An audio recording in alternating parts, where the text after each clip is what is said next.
Yeah. Got the flight book, it's a library.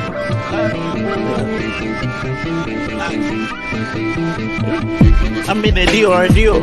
Just took a flight to Bora and foreign cars like foreigners. Burberry on her. Up in France, bitch, bonjour. I been come to go soon. We going Paris tomorrow. Only Paris we carry, spin at the mall. We doing the same alone. My diamonds be saying, add some more change. That's the same alone. Dripping all the way from home and taking the wrong. Got the flight book, it's a library. We ain't flying solo. Tune in to the show. It's the Passport Bros. No excuses entertainment. Jay Slay on the show. Turn up some more. It's the Passport Bros. Yo, what's good? Passport Bros. What's good? How y'all doing? So I got a special treat for y'all. You know, I got a dear brother of mine, fraternity brother of mine, and you know, we don't really see a lot of marriages in Brazil. So you know what I mean. So I'm very appreciative for you you know, coming up tonight, man. How you doing? I'm doing good, man. It's good to be here. You know, I love sharing information whenever I can. I mean, you know, any brother who has been traveling and even lives abroad knows that there's a lot of stuff to learn that you pick up along the way when you actually move to another country. You know, there's a lot of stuff that, you know, you may have had an idea of how it would be, and there may be some things you just never even thought about that you end up coming across. But yeah, I mean, anytime somebody is even interested in making the switch and making the journey, I mean, there's probably some things that are common across the board for anybody who's just trying to, you know, be an expat and live in another country to take into consideration. Oh, yes, sir. Shout out to the chat. Kay Hartman said, "What's up, fellas? What's good, bro? What's up, Kay?" It's good. So, man, so let's get to it, man. So tell us, you know what I mean, a little bit about yourself, where you from, Right. and where you live in Brazil. All right, cool. So I'm originally born and raised in Compton. So from the CPT, I grew up more so in Carson. You know, I went to college at El Camino and USC. So I'm a Trojan man, degree in mechanical engineering and mathematics.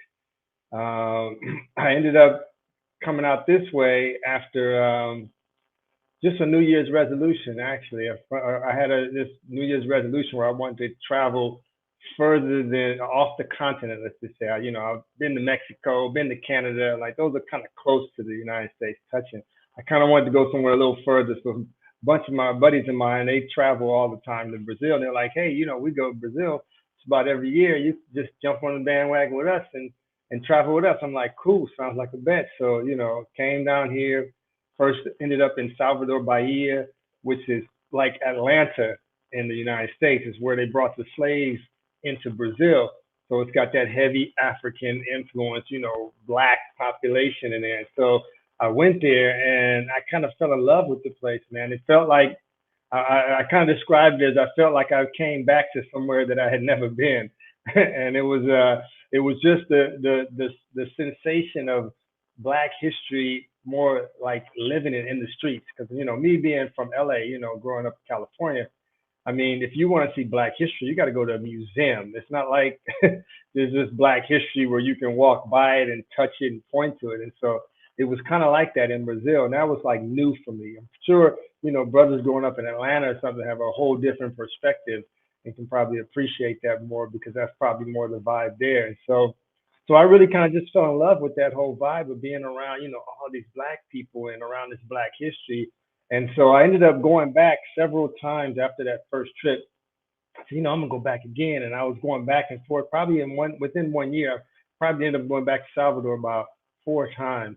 And every time I went back to Salvador, I'd add another state into the trip. So it would be like Salvador and then San Luis, you know, another state. And it'd be like Salvador and Florianopolis, or, you know, it'd always be Salvador and somewhere else, because I still want to expand my horizon, see what else, you know, Brazil had to offer. And but eventually I just decided, you know what, I want to be out of the States. You know, I'm kind of cool on the States. It was about the time when the market was about to crash, and I was working as a contractor at UCLA, and they weren't wanting to pay any extra money and all this stuff. So I was like, you know what, you know, I think this is a good time to bounce, you know, to try something out. I mean, it was really scary, of course, to make the leap. I even had like a party. Everybody's like, Kevin, you ain't going to be there for long. You're going to come back. You know what I'm saying? I'm like, I don't know. We'll see. And so they were like, man, do you speak Portuguese? No, actually, it was funny because people would be like, so do you speak Spanish well? And I'm like, no, they don't speak Spanish in Brazil. He's like, they don't? What do they speak? I'm like, speak Portuguese. They're like, Portuguese? What's that? You know, like, brother, I haven't heard of Portuguese before. I'm like, well, it's close to Spanish, but it's not the same. It's Latin based, so it's similar structure. And so I said, but you know, I said I do speak, you know, I Spanish. You know, growing up in LA, Spanish is like the second language in high school and all that. So I'm like, you know, I got a little bit of a grasp of some Spanish, so I'll use that as I get my feel around until I, you know, pick up the language or whatever. And so yeah, so then I decided, you know, I'm gonna go in. I'm gonna go in. I read this book before I left. You know, I had all these fears, and a friend of mine told me a book to read, which really did help me, and I would highly recommend this to anybody. It's called The 4 Hour Work Week by Timothy Ferriss.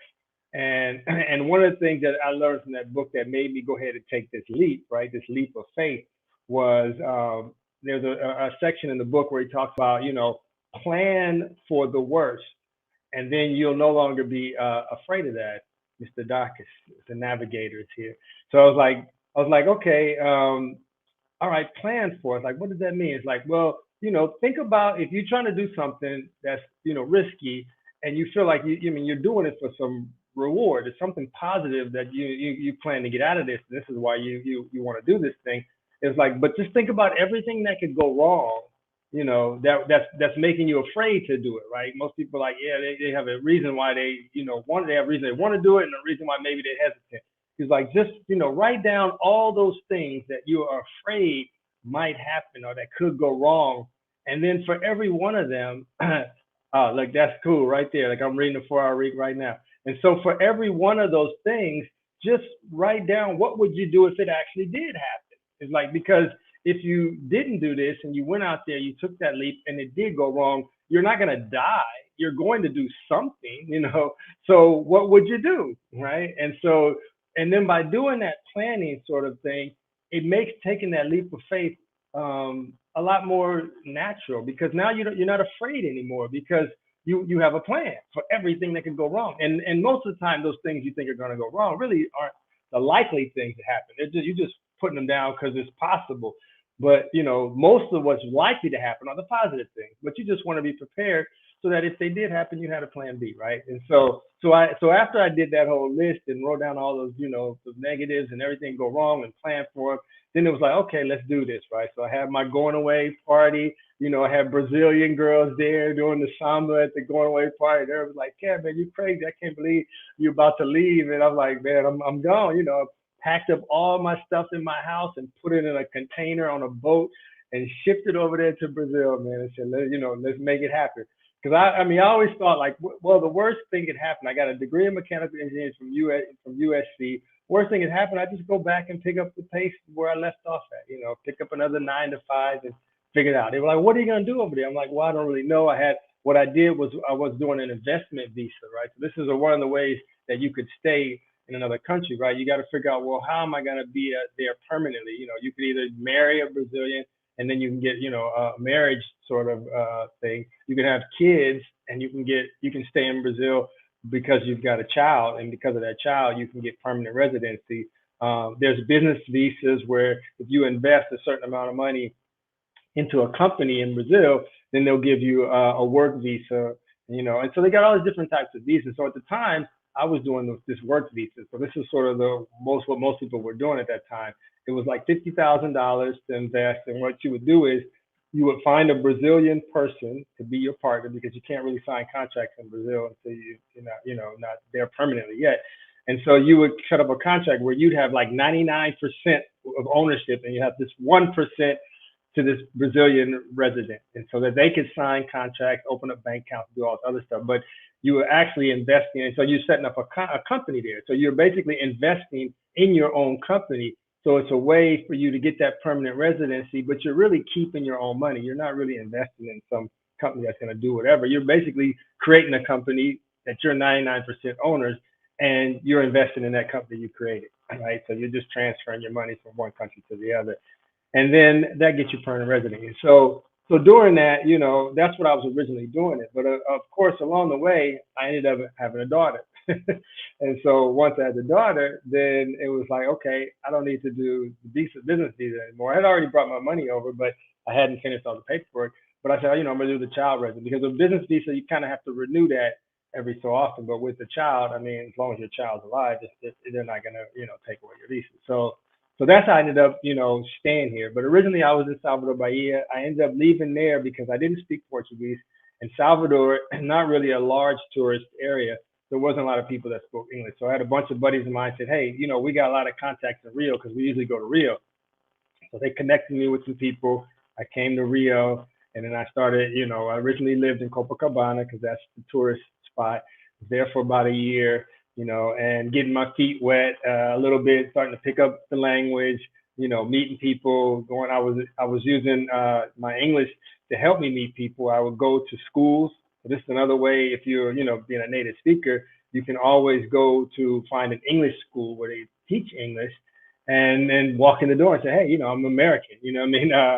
I just wanted to, see if you guys want anybody to talk to your students, give them somebody to practice with. And so you get you an environment to meet people, right? And so that's what I did initially. And as I started to pick up my Portuguese more and more, then I started to venture out from the tourist area, because you originally you're lots of tourists there, and then you start to learn more about where you should and shouldn't be, because Brazil is definitely not a kind of country where you can just wander around anywhere. Got favelas, they got the places where you got to know where not to be and at what time. And so then I ended up moving out further into no man's land. So I was like, okay, it took me about 6 months, and I was actually, be able to conversate. I wasn't fluent, but I was able to, people understand what I was trying to say. And so then I said, okay, it's time to, leave the tourist area, because at this point, and a lot of brothers do this, you go to Brazil and you're thinking in terms of dollars, right? So you're going, oh, how much is this in dollars? So you're like, oh, this is, 10 reais. You say, oh, well, how much is that in dollars? Oh, 10 reais, that's only $2. Okay, that's not expensive. So in the beginning, I was kind of doing that. And that's cool for a while, but what ends up happening is you live in an expensive lifestyle for Brazil. It's inexpensive for us if you're earning in dollars, but it's an expensive lifestyle in Brazil. So I said, you know what? I don't want to live an expensive lifestyle in Brazil. I want to live a normal lifestyle. I want to live as if though I was middle class and even poor, because it got to the point where I was curious, because Brazil has a lot of poor people. So like their breakup is, in the United States, we're kind of like a small rich class, a large middle class, and we got the small poor class. But our middle class is most people fall in the middle class. Well, in Brazil, it's kind of like they got a small rich class, a small middle class, and they got this large poor class. So most people in Brazil are poor. And so I always thought it interesting, because I'm like, here are these people who are poor and they're struggling, but they're happy. Like they find a way to still having a good time and everything else. And I started thinking to myself, like, how poor can I be and still be happy like that? Because coming out of California, it's very materialistic. You got to have stuff. You got to have a car. You got to have nice clothes. I mean, to go out and meet a girl, right? You got to have a certain level of stuff. You can't walk in and start talking to a girl and you got, a bucket and you're dressed in, cheap clothes. I mean, you're not going to get no play, right? It's just not going to happen for you. And so I was like, well, so now I'm in Brazil. I'm not going to live paycheck to paycheck anymore, because I don't need to. And that's one thing that was sort of different making that transition. And being middle class, most middle class people still live close to paycheck. You know what I mean? It's like you don't have like this excess money you're building up. Most people, they're kind of living, and spending as it's coming in. And so when I got to Brazil, because of the exchange rate, I was able to not have to live like that. And I said, okay, I'm not going to do what I did in the States, which was live off of credit cards a lot. Where you people treat credit cards like financing. You know what I mean? You buy something with a credit card, you paying the minimum. You're not like paying it all off with everything you bought on it that month. And so you end up digging yourself in a hole, of course, as most people know. And so I was like, I'm not going to do that in Brazil. So I said, you know what I'm going to do? I'm going to try to live as poor as I can and just see how long I can live like that. And how do I feel? Am I happy or sad? So then, I'm buying just shorts and t-shirts and thongs, right? I'm being the native stuff. I mean, in the States, I'm looking at the States during this time going, cats is buying Jordans, right? And they're like spending, hundreds on these Jordans. And all I kept thinking was, man, these sandals I'm buying are like $5. It's like I got every color sandal and every design. Like for what they buy on one pair of Jordans, I done bought like 2 years of sandals. I'm like, so I'm loving this. I'm like, you know what? Because Brazil wasn't this materialistic. You know what I mean? Because most people are poor, you don't have to have stuff like you did in LA. It's not like they don't acknowledge it. Like, women, if they see a man with that, they acknowledge it and be like, wow, and they're gonna have big eyes about it. But it's not what you need to be in the game. You know what I mean? Like in LA, I felt like, you need this just to be in the game. And like, you're not winning. You know what I mean? Like you ain't got no edge or nothing. It's like, you just need this just to even have a chance. You know what I'm saying? And so in Brazil, it wasn't like that. It wasn't like you had this high level of assets and stuff you had to have to be in the game. And partly because I feel like Brazil being a very mixed culture, meaning like, it's black and, white, black and Mexican, black. It's like a mixture in Brazil, right? Like, and the way I always felt was like, if you mix black with any other race, you're going to have some beautiful kids, right? They're going to come out with some nice hair, beautiful skin. They're just going to be beautiful kids, right? And so this is how Brazil is. It's like this beauty is just normal to me in Brazil. It's common. It's like the majority of women, it almost seems like, are beautiful, And so because of that, what I came to understand is that they don't know how beautiful they are because the competition is all at the top. It's like, if we took a 7 from Brazil and put her in the States, she'd be a dime. You know what I mean? But they don't know that because they don't, what they're comparing themselves with is like, 15s to us. And so it was just funny. And so because of that, right, you end up with these beautiful women that are like down to earth. They're not like feeling like they need to be on a pedestal because they don't really realize just how beautiful they are because they're comparing themselves with women that are just ridiculously beautiful, right? And so because of that, it becomes easy to meet women in Brazil. This is what I know is because again, you don't have these women that are nose stuck up, and the club environment is completely different, man. I mean, like it was almost culture shock different, like because some of the things that they do, I mean, I'll explain it to you. I mean, it almost like I just couldn't imagine it was really true to be able to do some of these things. And so one of the things that's different in the club scene to Brazil is that women don't dance with you based on whether they would date you. Like I always felt like if you go to the club in LA, and I don't know how far this extends because I'm LA, but if you go to the club and you ask a girl if she wants to dance, if she looks at you as somebody she don't see herself being with or dating, then she's not going to dance with you. I mean, it's like you're just not her type, not even to dance with. But in Brazil, it's not like that. Brazil, the women are not there picking their dates. They're there to have a good time. So it was almost like a mixed signal in the beginning because you think, oh, because she wants to dance with me, she must like me. That ain't the case, right? It would probably be the case in the States. A girl wants to dance, you're like, oh, okay, yeah, she's feeling me. It's like, nah, in Brazil, they just want to have a good time. They just when they came out to dance, so they want to dance, right? And you don't get that, but the vibe is so cool because of that, right? Because it's not like you got these people sitting on the wall, holding the brothers holding up the wall, trying to look, cool, hoping some girls will come up to them or they're gonna get some play. It's like no, everybody's just in there to have a good time. So the parties are all like just rocking, everybody's out on the dance floor dancing. If they're not dancing, it's not because they didn't find somebody they would date to go out and dance with. It's just they just don't want to dance right now. It's tired. So it's a different vibe, right? And then the other thing that was different about being in the clubs is that they kiss a lot, right? So when I'm there hanging out with me and one of my boys, a Brazilian guy, and his sister, right?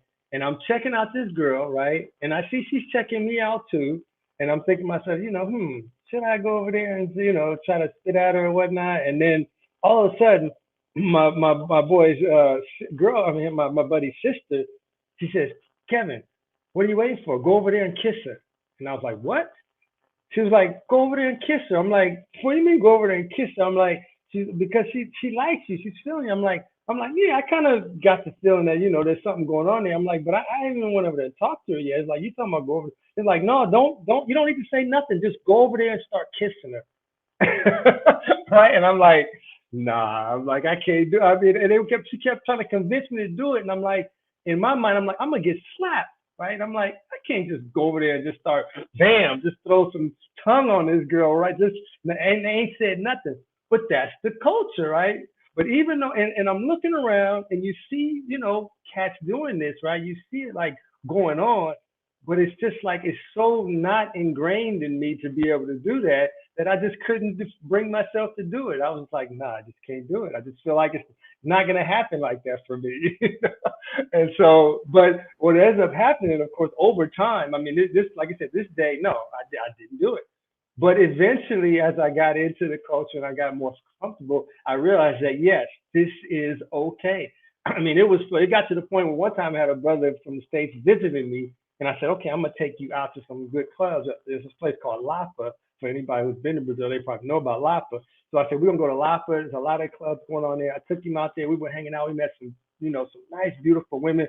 We were dancing with them, all that. And I was like, okay, I want to get him to see a bunch of stuff. I don't want to spend too much time in one spot. So, we would leave. We were getting ready to leave. The girl I was dancing with, her friend came over to me and said, where are you guys going? I said, no, we're leaving. I'm just taking, I'm showing my buddy around different spots, whatever. She's like, but what about my girl? She was like, you just going to leave her like that? You ain't going to even kiss her or nothing? I'm like, as soon as she said that, I'm like, okay, it's time to let the States go. So what I do, I went back over there, grabbed it, just started tonguing it up, man. It was all good. Wow. Yeah. That's how it is, man. Like I said. I experienced that, man. I think the first time I came to Brazil was the first time I met you in Rio. Yeah. Went down to Lapa, man, and you right though. It was a lot. It was women dancing with me, but I didn't really hook up with the women I was dancing with. I was like, man, I thought she was on the boy. You know what I mean? Yeah, exactly. And everything, man. But but that's a culture shock, man. Yeah, exactly. You get those mixed signals, So on one side, it's crazy because on the one side, you dancing with a girl and you thinking it's on because of that, and when it's actually on, you ain't doing the right things. It's like when you got the action and you can go over there and do everything you want to do, you don't even pick up on it because you don't know that that's how it's supposed to go down. You're still trying to live the way you would do it in the States, but you ain't in the States. So, you got to flip the script. It's a whole other thing, right? It's crazy because the way I feel I feel like the women in Brazil, the way they differ significantly, and this could also be, play off of Black women too. But the difference is that they're not ashamed of what they want, or they don't try to hide what they want. In terms of I feel like in the States, when you think about a woman, we all know that women. It's not like women don't like sex like we do. You know what I'm saying? It's like women enjoy sex the same way we do. The only difference is they try to like be reserved about it and make you put in some work for it, and they try to downplay it and all that because they feel like, oh, if they go out and give it up too quick, they're gonna be looked like as a whore, right, or whatever, or easy, or they just feel like they gotta, they gotta make sure you're worth it, even though they want to do it too, but they just won't. They'll be more reserved about it. But in Brazil, it's like it's not like that. Like the women are like men. You know what I mean? It's almost like, if they see a man and they want to have sex with him, they're gonna tell him and they're gonna have sex with him. You know what I'm saying? They are good problems to have. You know what I'm saying? And so yeah, so I mean, like they're not reserved about wanting to have sex. And it was so funny because this is another situation where like again, I just couldn't believe it. Like I'm hanging out with a girl who's teaching me Portuguese. She's helping with my Portuguese. She was one of the girls one of my buddies hooked me up with that could help me to get around or whatever, right? And so she's a working girl because in Brazil they got working girls, right? We call them working girls, and so those are prostitutes, right? And so she's a working girl, but I'm not there for that, so I never did, like pay to play or whatever, right? But I would hang out with her just the same, and so because obviously she's around a lot of girls, and I was practicing, I was trying to listen and meet girls at the same time, and so what ended up happening one time we were at this club, and this girl was like trying to talk to me, right? And I was like, yeah, I'm talking to her. And she's like, yeah, I just want to have sex with you. And I'm like, oh, really? She's like, yeah. And it's, the first thing in my mind is I'm like, something's going on here. Something's going down. I'm like, this ain't right. This ain't right. And so she's like, come on. She's like, you know what I'm saying? I'm like, no, but I'm thinking she wants to pay to play, right? I'm going, no, I'm not here for that. She's like, no, you don't have to pay for nothing. I just want to have sex with you. And I'm like, nah, it's okay. No, I got to go. I'm just thinking like, nah. I said, in my mind, I'm playing out all these different scenarios. I'm going, man, she's going to get me in the room. She's going to be like, the clothes going to be off. She'll be like, okay, now you owe me $1,000. Because I remember one of my buddies was telling me, he was like, because he's one of the guys that comes to pay to play, right? He was like, dude, there's no such thing as free pussy, right? He's like, no such thing. It's like, if you make sure you establish the price before you go up to the room and all this other stuff, right? And I'm going, okay, I'm not here for that, but whatever. And so this is now playing in the back of my head. I'm thinking, she's going to get me up in the room and she's going to be like, oh yeah, now you owe me whatever. And if you don't pay me, I'm going to call, the gang lords are going to come and get you the bandidos. And I'm like, nah, so I'm like, nah, that's okay. Nah, I'm making up excuse or whatever. And so then once I split away from her, right, I asked my girl, the one who, like I said, she's a working girl, and she was hanging out with me. And I said, hey, I'm like, what was going on with that, right? Like, she saw the girl trying to convince me to go with her, and I'm like, tell me what was going on there. I'm like, was that real? I'm like, or was that a setup? You know what I mean? Like, was she trying to get me up to the room and take my money or set me up or something?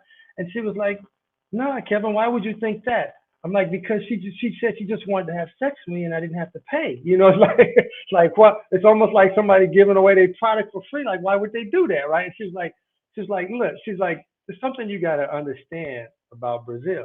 She was like, women are women. They can find men that are attractive and want to have sex with them. They find a man sexy and they want to have sex with them. Just like if you see a woman that's sexy and you want to have sex with her.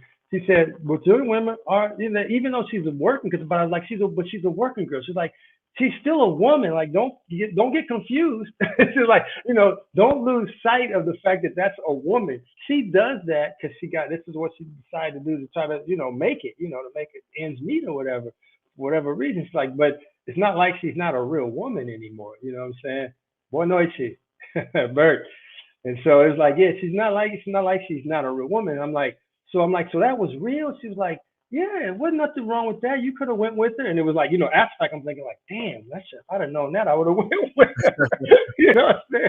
So it happened to me a second time though. And this time I was ready now, right? Like I said, it's all about that learning, right?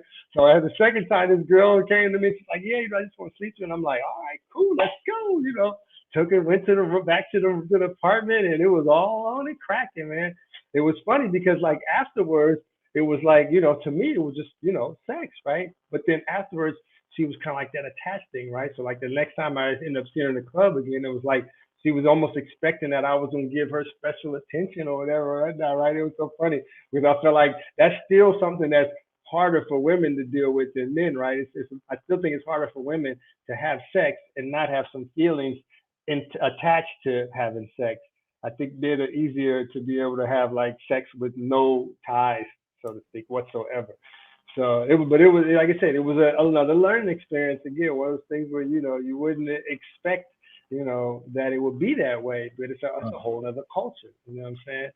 And Wow. so Oh, so I got a couple questions to follow up. So, because you brought up, yeah, I want to talk about being attached. I want to talk about if you're in a club and let's say you make out with a woman, if you yeah, make out with another woman, would she get jealous? The second part is that I want you to kind of educate us on dating and relationships because a okay, lot of things that I talk about or other content creators talk about is like their experiences meeting Brazilian women, and it's kind of mixed reviews. Like yeah, a lot of people agree that like using like Tinder, mm-hmm, online dating sites in Brazil compared to like Colombia DR, like uh-huh, you can have a girl say I'll be your girlfriend in Colombia DR before you even meet her in person. But right, right, with the Brazilians, they don't really be trying to solidify no long distance relationship, and so it's so you rarely see brothers going to Brazil meeting their girlfriend for the first time versus Colombia or DR. So, mm-hmm, what is the culture? And so, the conclusion is like is Brazilian women not looking for relationships like that, especially if you in another country. So, kind of give us your knowledge on the yeah. women wanting to be in relationships in general, or being in relationships with a foreign man, and then are they jealous? You know, Yeah. No, so let's touch on the jealousy part. So Brazilian women are jealous. To me, a majority of them are very jealous. And one thing that's important to know is that the women outnumber the men here by a large number. So I'd say 7 to 1. You know what I'm saying? So there's far more women than there are men. So finding a good man is more of a prize. You know what I'm saying? So, and I think that might spark the jealousy. So, if you ended up especially and Brazilian women tend to think American dollar money, right? So if you were to be there and there were two girls that both liked you know, and you started trying to talk to both of them, yeah, there's going to be that jealousy. One's going to be like, no, this is he's I want to be with him, like is in there. So you will have that jealousy. Like you were in the club and you started, kissing on one or whatever. If she actually really did like you, and this is what kind of where it boils down to, you know what I mean? Because you never necessarily know if they really like you as looking at you as a relationship, or if they just looking at you as this is just something for right now, right? Because a Brazilian woman could play both roles. You know what I mean? Like during carnival, it's whatever goes. You know what I'm saying? During carnival, you can walk down and kiss all kind of people, and there'd be nothing associated with relationship. But in the club, where you're probably going to be seeing and around that person for more time, right? And as opposed to just walking past them, grabbing, kissing, and keep on going, then it could be someone that's interested relationship. But definitely, you could see that happen. I could see that happen. You meet a girl, you kiss her, and then you go away, hang back with your boys, and then see another one, and you do the same thing. If she's still eyeballing you, then she likes you more than just that moment thing. You know what I'm saying? So yeah, you could have jealousy. Now, as far as the relationship thing, I totally don't agree with what you had said people think in terms of Brazilian relationships. But to me, Brazilian women more want to be in a relationship than not want to be in a relationship. And I think, like I said, and I think it's because you know their choices are limited in terms of since you got far more women than men, then not, it's almost as if though nobody is ever going to there's not enough men for everybody, right? If you look at it from that standpoint, and so if you were to do like these days, like because I actually did do this, like the one I used this site called Brazil Cupid, right? And I don't know if you've heard of it before, but I mean, when I was here, I used that because I wanted to travel a lot, right? I wanted to visit other states, but since number one, I wasn't good with Portuguese, and I was traveling by myself. I didn't want to go somewhere and not know where the best place to be was in that city, right? Like, where should I be? I don't want to be next to the best beach in the world and don't even know it. I end up going to the wrong, a crappy beach. So what I always did was I go on this site. I looked for people that lived, women, beautiful women that lived in that state, in that city. And then I'd meet and talk to them and say, hey, I'm coming to your city. You know what I mean? Can we meet up? Can we hang out? Can you show me around or whatever? And, the ones that said, yeah, then when I had their contact when I get there and get off the plane, I call them and say, hey, I'm here. Where can we meet up? Oh, meet me here. And so, I ended up meeting a lot of women like that, you know what I mean? And most of them, they wanted a relationship, you know what I mean? A lot of them, were fine with leaving Brazil and even moving to the States, you know what I mean?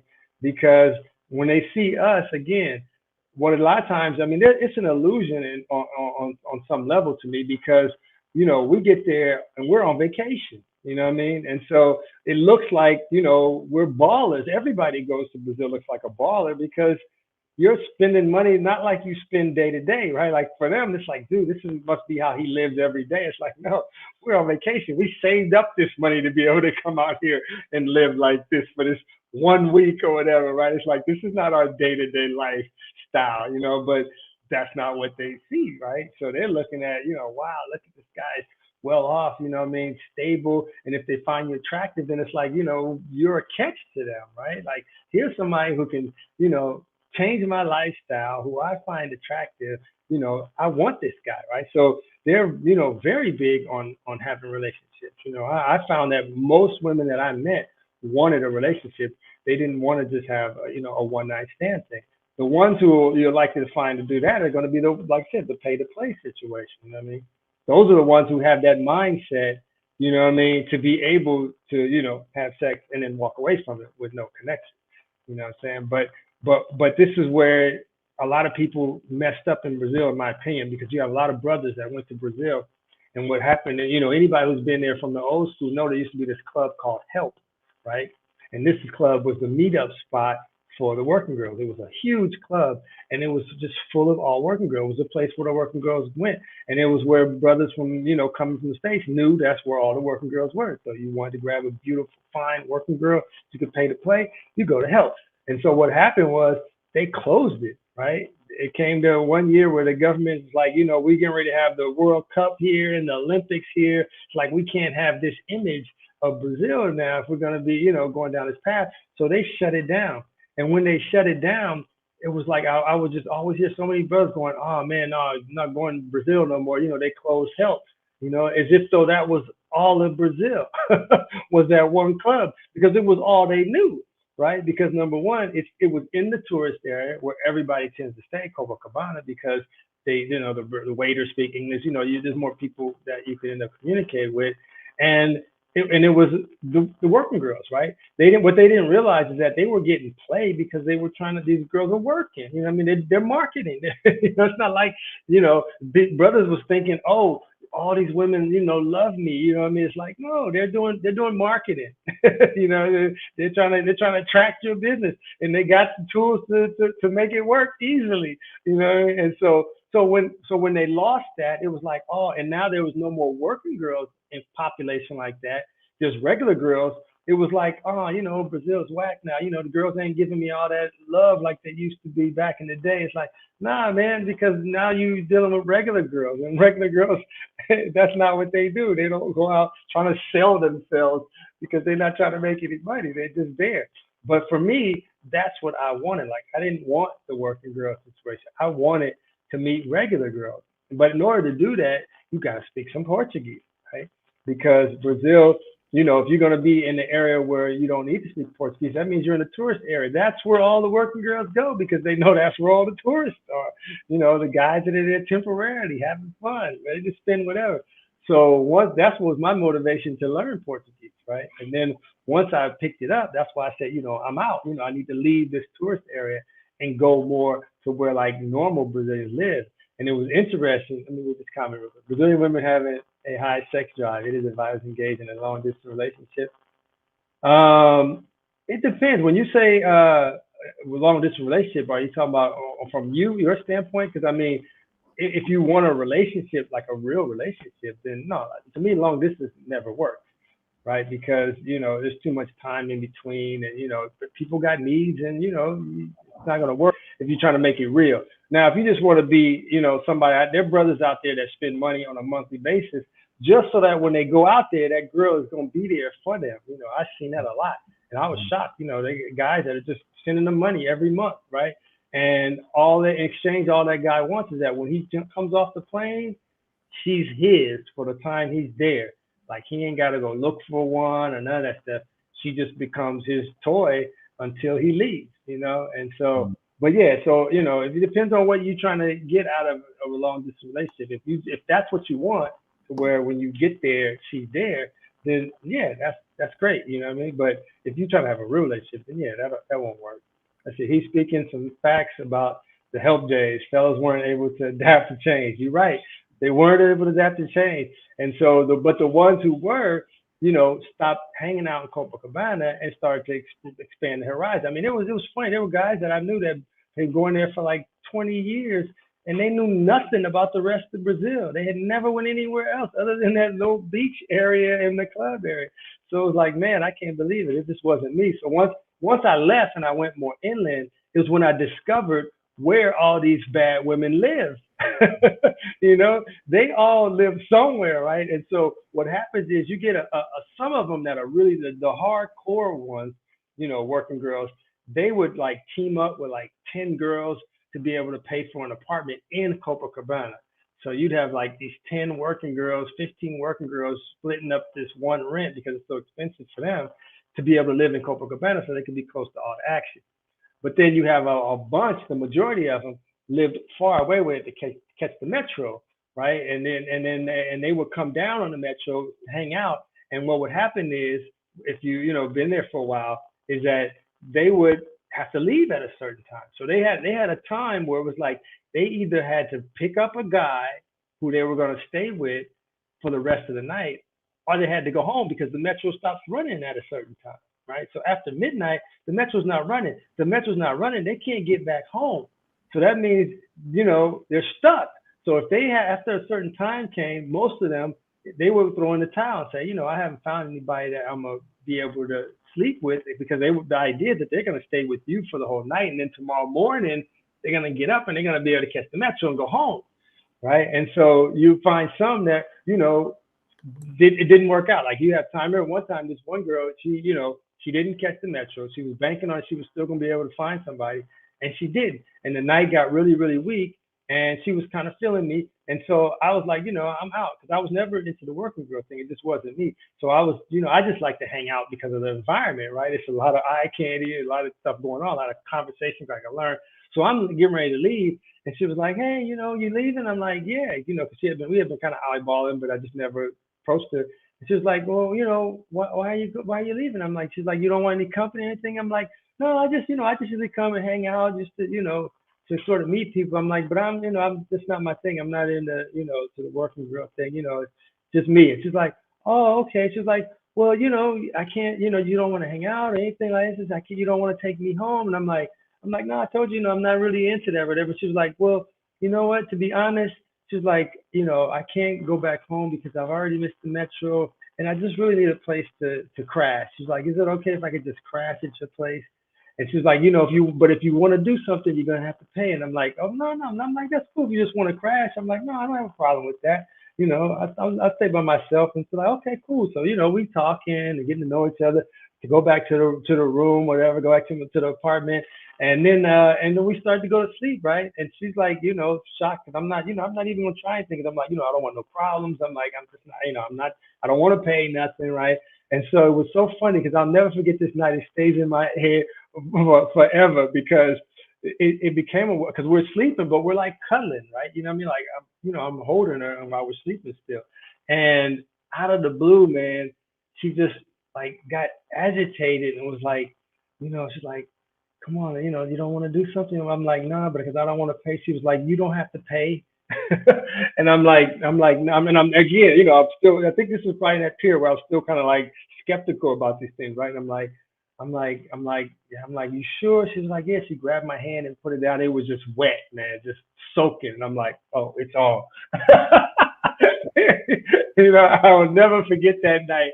And then it was funny because, then it comes around in the morning time, right, for her to leave. And now, all the emotions are done. It's all over. And she looked at me. She's like, "You're not gonna give me anything, are you?" And I'm like, "No, you told me I didn't have to give you anything." She's like, "I know. I just, I was just wondering," kind of thing, right? I'm like, I almost felt, felt bad. Like I just wanted to give her something, just for the sake of giving it to her. Not that I was paying for the sex thing, but it was like, now I'm like, I'm cool. I'm like, you need, I'll walk you to the metro or whatever, but it was funny, man, how, like I said, they're just, they're very sexual. You know what I mean? It's like they're like I said. To me, they're like men. If they want to have sex, then they're gonna have sex with you. They're not gonna hold back and try to play hard to get it or anything like that. They're gonna be all in with you. You know what I'm saying? And so, but that's a big a big difference now between before and why a lot of people started talking about the DR because they lost help, and for a lot of brothers, help was like Brazil. That club all by itself was just all in Brazil. But yeah, but if you're looking for like a real relationship, then you're going to have to speak to regular women. Most regular women don't speak English, and so you're going to have to learn Portuguese, some level of Portuguese if you want to try to have a relationship. And so this is how I ended up meeting like my girl, right? And so it was, I had opened up a business here in Brazil. It was actually a company. My company was in the United States, but since it was web based, I was able, I'm able to work from wherever, even still to this day, because everything's all internet based. And so I had hired a couple of Brazilians, and I trained them to do web design. That's what the other thing I do is web development. And so one day I was like, I said, it's a sunny day, it's hot, it's a beautiful day. Like this is beach weather. I'm like, let's go to the beach. So I told everybody, you know what? We don't have to work today. Everybody's paid for the day. Let's just go hang out at the beach. So we went to the beach. I took everybody to the beach. We're hanging out, and my girl is there with her family, her mother, her sisters, right, her daughter, a whole bunch of them, right. And so her one of her little cousins, right, was like probably like 4 years old. She came over. We were like eating shrimp on the beach, right. She came over and asked for some shrimp. So I was like, oh, she's so cute. We gave her some shrimp or whatever, whatever. She went back over, and then her sister, my girl's sister, called me over, right? And I'm like, oh, I'm like, okay, what's up? She's like, yeah, and they didn't know I was American at this time, right? Because, again, us being in Brazil, until you say something, you could be Brazilian, they don't know. And so she called me over and was like, yeah, my sister likes you. And I'm like, oh, really? And I'm like, well, who's your sister? Right?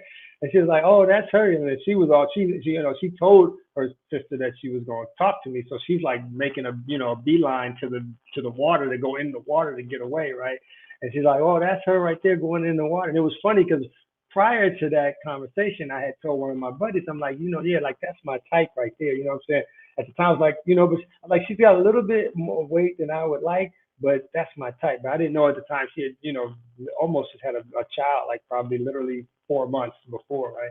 And so yeah, so she was like, oh, that's my sister right there. What do you think? And I'm like, oh, really? I'm like, no. I said, no, I like her too. And she was like, oh, really? I was like, yeah. I'm like, but you're like, where's she going? She's like, oh, she's nervous, so she's going into the water. I'm like, oh, no problem. I'm gonna go there and I'll go talk to her. And she's like, okay. So I went in there. I started talking to her. And it was at that point, obviously, she knew I was American now, because and it's funny because in Africa, there's parts of Africa where they speak Portuguese. I don't know if you know that, but like Angola, they speak Portuguese.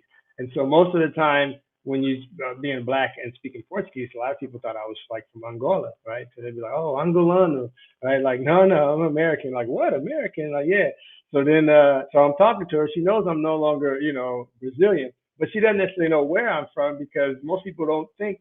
And not only do they not think of black people when they think of Americans, right? Gringos, they think of white people, right? So they're like, oh, you got black people that are American? Like, of course we do, you know, like, but it's not something they would expect to find in Brazil. I guess it's maybe even the income, like, you know, to be able to travel like that. You're thinking more like probably white people have that kind of money, right?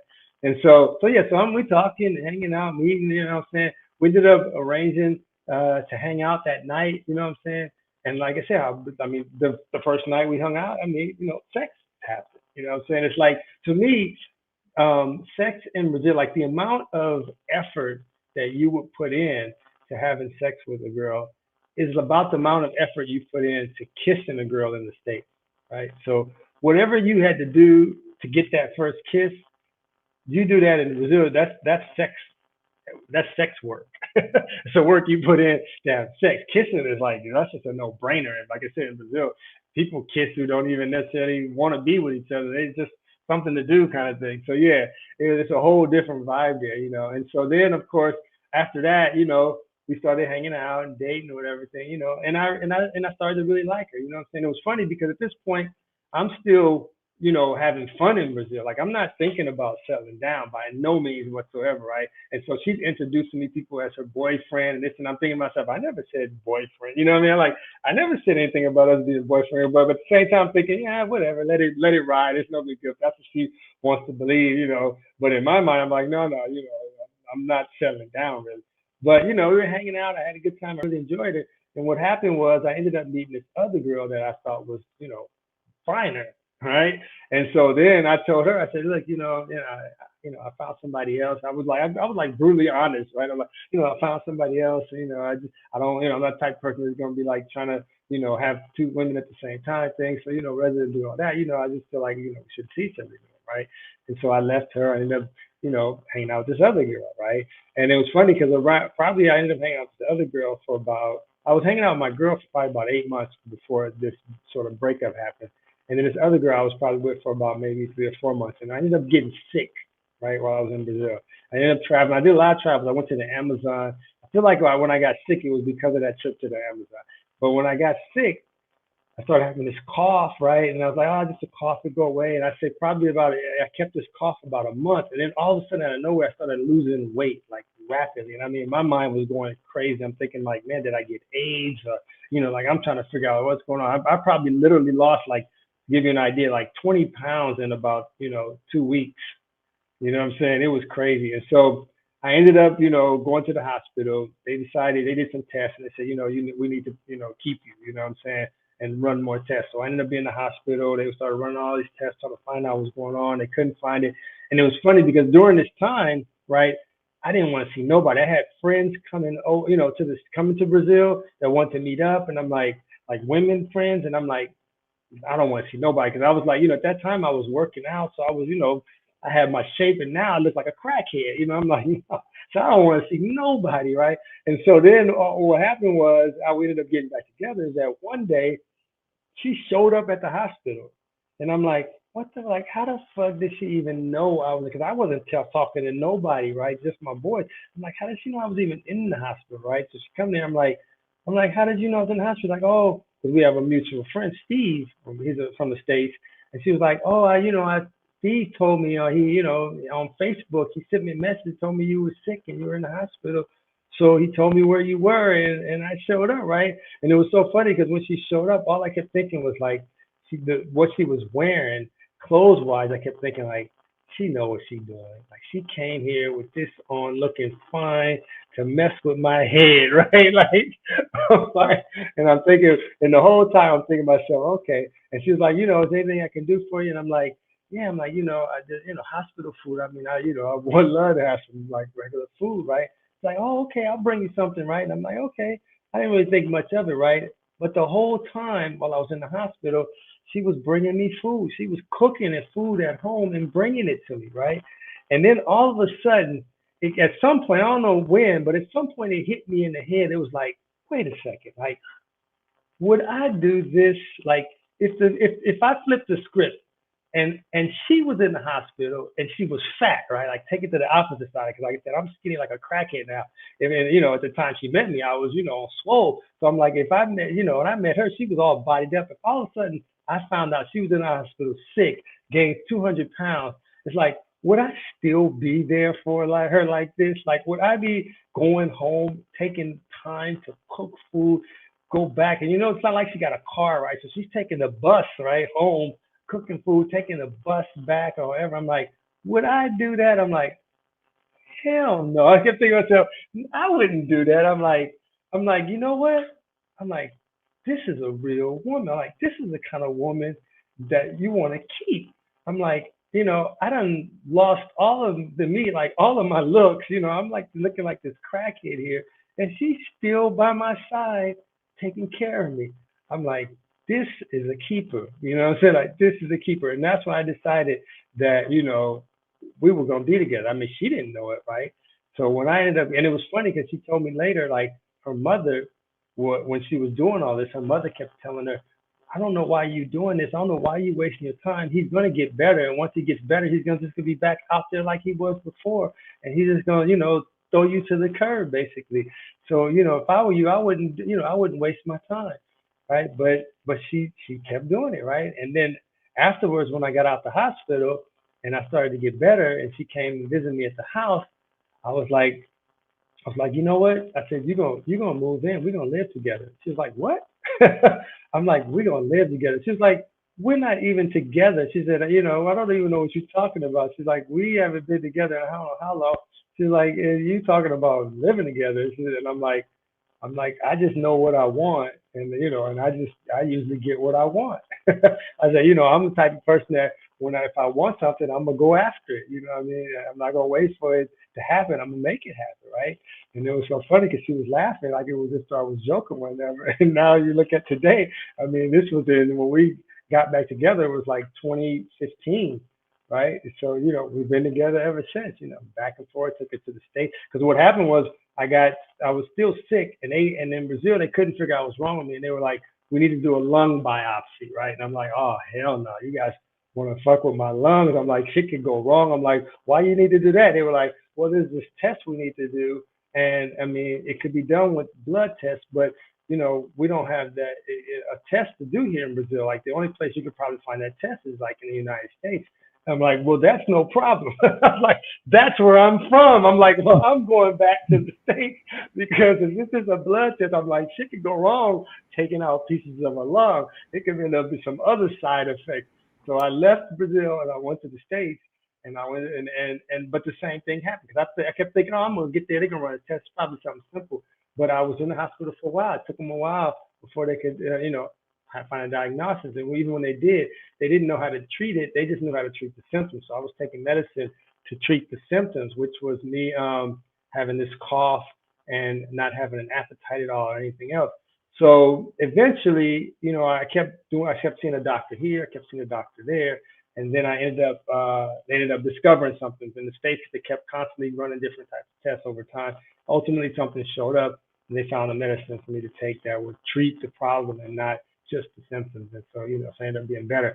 But I mean, even that in itself was another challenge because, once I got sick, I kept thinking to myself, you know, especially from the States, how things used to be, if you got a pre-existing condition and you trying to get health insurance after the fact, that's a problem. You know what I mean? So it was like, okay, before they close any kind of diagnosis, yes, I do have health insurance here in Brazil.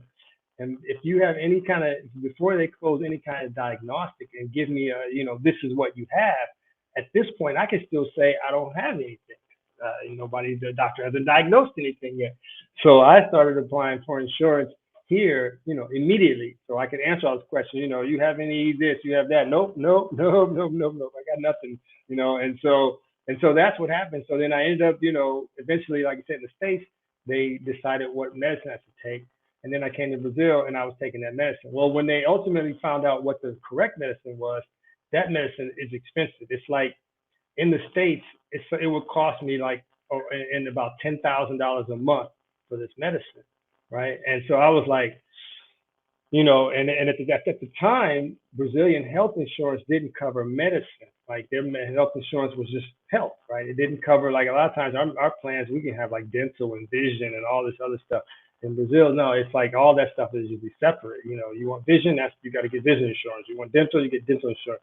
health and medical as well as this other thing. So then they started to pay for started paying for vitamins because I told my girl, I said, I had health insurance in the States too. And I'm like, if they don't pay for this medicine, then we moving back to the States because, either that or I'm about to die here because I'm not going to be able to pay for that medicine here. And so luckily they started covering the cost of medicine. It just so happens right around that time. And so I didn't have to pay for medicine. I said, okay, we can stay in Brazil, but health insurance, not that expensive, relatively speaking. I mean, like, especially, for my age, is it true? If you impregnate women in Brazil, you get citizenship? Yes, it is true. And that's how I actually have my daughter in my permanent residence. So I have a daughter, and once you have a child, unlike in the States, that child gives you the right, not for citizenship, but for permanent residency. So it's two different things, right? So you get a permanent residency, and I'll show you what that looks like. I have the ID here. I can show you guys. So this is sort of the ID you get as a permanent resident, right? So it's different than what their IDs look like, and then on the back side is going to be your picture and your thumbprint, right? And so this is called an RNE, which stands for, Registro Nacional Estrangeiro, which is, it's foreigner registration. And then you get the CPF. This is like their social security number, right? And so in Brazil, you can actually get this even as a tourist, and so you can come in and get this as a tourist. With this, you can do things like own property and some other things. You can't open a bank account. You need an ID to open a bank account. But if you have a child, then you get permanent residency. You just have to file all the paperwork. And once you get permanent residency, after a certain amount of time as a permanent resident, you can apply for citizenship if you want to be a citizen. I never would do that personally. I wouldn't even recommend doing that. And the reason why is because there's nothing you're going to gain with citizenship that you don't get with permanent residency, right? So everything I can do, a citizen can do, I can do as a permanent resident. And the downside of that would be, to me, and the reason why I wouldn't do it is because if anything were to happen to me here in Brazil, they have to take me to the federal police. So if I were to get pulled over by a regular cop, that regular cop can't take me to a regular police station. He's got to take me to the federal police station, right? And so that gives you sort of a one-up. Somebody has to be notified. Like as an American, you can't be imprisoned in a regular jail and no one be notified, right? Like they have to notify the consulate and everything. Like so, so there's this. You can't get lost in the system in Brazil, as a foreigner. But if you were a citizen, right, then it's like, all right, hey, you're a citizen, because of the United States, you have to understand the United States does not recognize double citizenship. They don't recognize you as both citizens. You're either an American or you're something else. They don't recognize both citizenship. So you'd be in trouble. How easy was it to get your wife a tourist visa? You can't help anybody in the United States get a visa. Like some countries, you can vouch for that person. I think England or and Europe, you can do that. You can say, oh, I'll be responsible for that person. But in Brazil, you can't. I mean, in the United States, you can't do that. So they have to be able to get that visa on their own. What I did to help her, because the important thing to understand about a Brazilian person getting a visa is that they have to be able to show that they have a reason to come back to Brazil and not stay in the United States illegally. So if someone were trying to get an American visa, a tourist visa to the United States, and they had no job, they had no kids, they don't own their own house, they have no car, they're probably not going to get a visa because they got nothing here. So they got nothing to leave behind. They got nothing no reason to come back to Brazil because they don't have anything here. So if they have kids, they have a job, they have their own house, right? They have money in the bank. So if they have all these things, then yeah, chances are they're not gonna leave their family behind in their home to stay illegally in the United States. So that person would like to get a visa. When I was brought my wife in to bring, she wasn't because we're not legally married. That's another thing. So when I brought her into the States, I told the hospital that I wanted her to come, and if they could write a letter that she could present to the consulate when she was applying for a visa, right? Because and they did they did a beautiful letter, right? They were like, yeah, he's sick. We don't know, if he's gonna make it, if we're gonna be able to discover it. I mean, like they wrote the letter really, powerful. And so, she went to there, she showed them that. And I even did things to try to, even though they didn't even make use of this, but I even like transferred money in her bank account, told her to bring her bank statement so it could be like, look, she's got money in the account, she's got all these things, and she has kids too. So yeah, it was strong, and they gave her the visa, right? So she came. I was already there, so she had to travel by herself, which was probably a nightmare for her because she didn't speak English, right? And in the States, most people don't speak Portuguese, so they'll speak Spanish to you at the airport. So she's trying to, good thing about it, there's a similarity, so they can get by with it. But I mean, it was a challenge. She was definitely, upset about the trip to there the first time, by herself, because she had never flown before either. On top of that, so it was like crazy. She didn't even understand, like, finding the gate or how to find your flight. I mean, none of that. It's all new to her, So, but yeah, I mean, you can't really help somebody directly in the sense of, say, oh, yes, I want to be responsible or anything like that. No, they kind of have to, get the visa on their own. How's the market for purchasing property economically wise? Purchasing property is great in Brazil, right? Because the minimum wage, just to give you an idea, minimum wage in Brazil is, let's see, 1,200 now, divide that by 4. So you're looking at about $350 a month is the minimum wage in Brazil. So this is, affects real estate, right? Because houses are built by with labor. So, I mean, houses are cheap, you know what I mean? So you could literally, like when I had my house built from the ground up. So I bought the land. Being an American, if you come from the States, you probably need to build your house because the way the houses are built, it's just not our style. Like they don't have closets. You know what I mean? The closets for them is they buy them and put it in the room. It's not like you have a closet where you're gonna open a door type closet. So there's a lot of those things that are much different that I just couldn't deal with. But land. I bought the land. I bought almost a little less than half an acre of land, and I spent at the time like $20,000, right? So that got me the land, and then I had the house built. The initial phase of my house, because I've since grown it. Every year I've been adding more to it, right? But my initial house size, 3-bedroom, 2-bath, I say it was probably about 1,300, 1,400 square feet. What I did is I paid the labor, and I told them I'll buy the materials, but I wanted to know what they would charge me for their labor. For their labor, it came out to be 72,000 reais. So let's do the math real quick. 72,000. Take that and divide that by 4.5, which is what the exchange rate was at that time. So the labor to build my house was $16,000, right?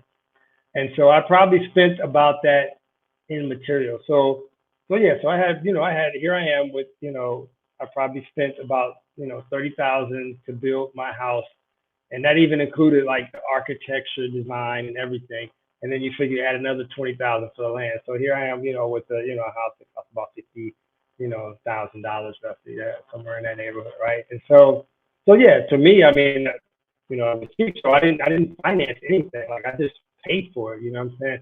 One of the things about Brazilian homes, different from the States, is that since they're made from brick, you'll find a lot of people that don't build their house all at one time. Like they'll build it as they have money to build things. Like they'll build the foundation, it'll sit there for a while, and they'll build 2 walls up, and then they'll sit there for a while. It's like, and they'll just build it over time.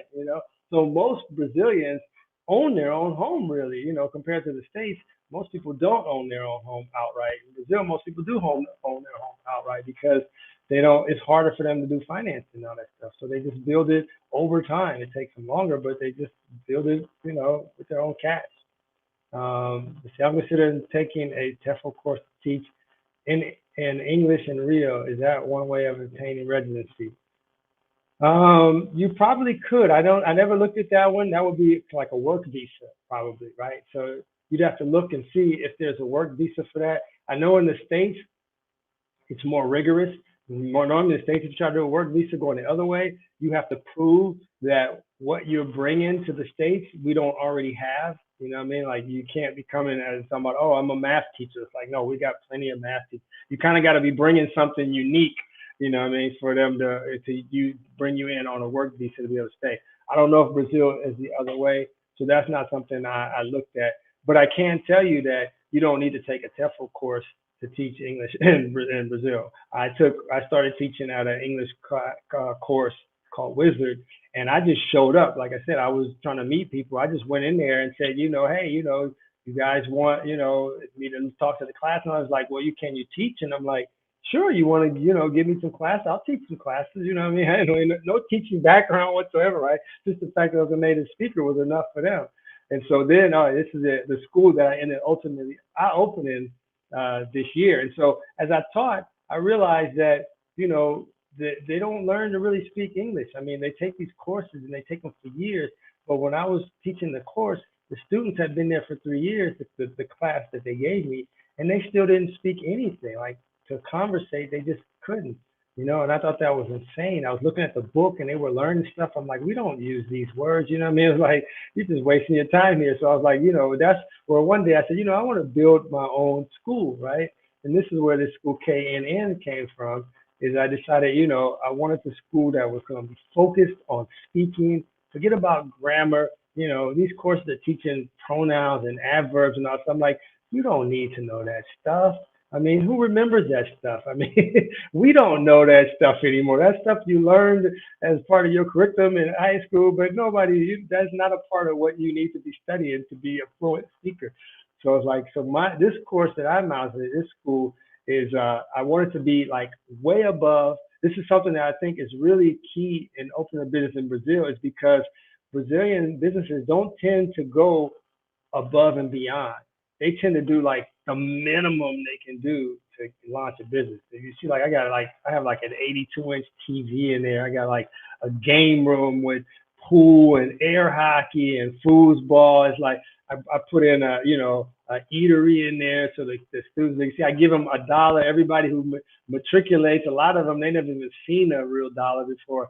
I had a buddy of mine bring down like 900 $1 bills, right? And so every student that matriculates, they get a fresh, crispy $1 bill, fresh from the bank, right? And so, they're loving it, because in Brazil they treat a $1 bill as like a good luck charm almost, and so they kind of carry around their wallet and all that. And so it became a good marketing thing for me, And so this video, I hired a team with the drone. As you can see, this was a drone shot, to come in there and film this grand opening, and chop and edit up this professional video, right? This is not something that most Brazilians would do. They would just be filming it with their cell phone, you know what I mean?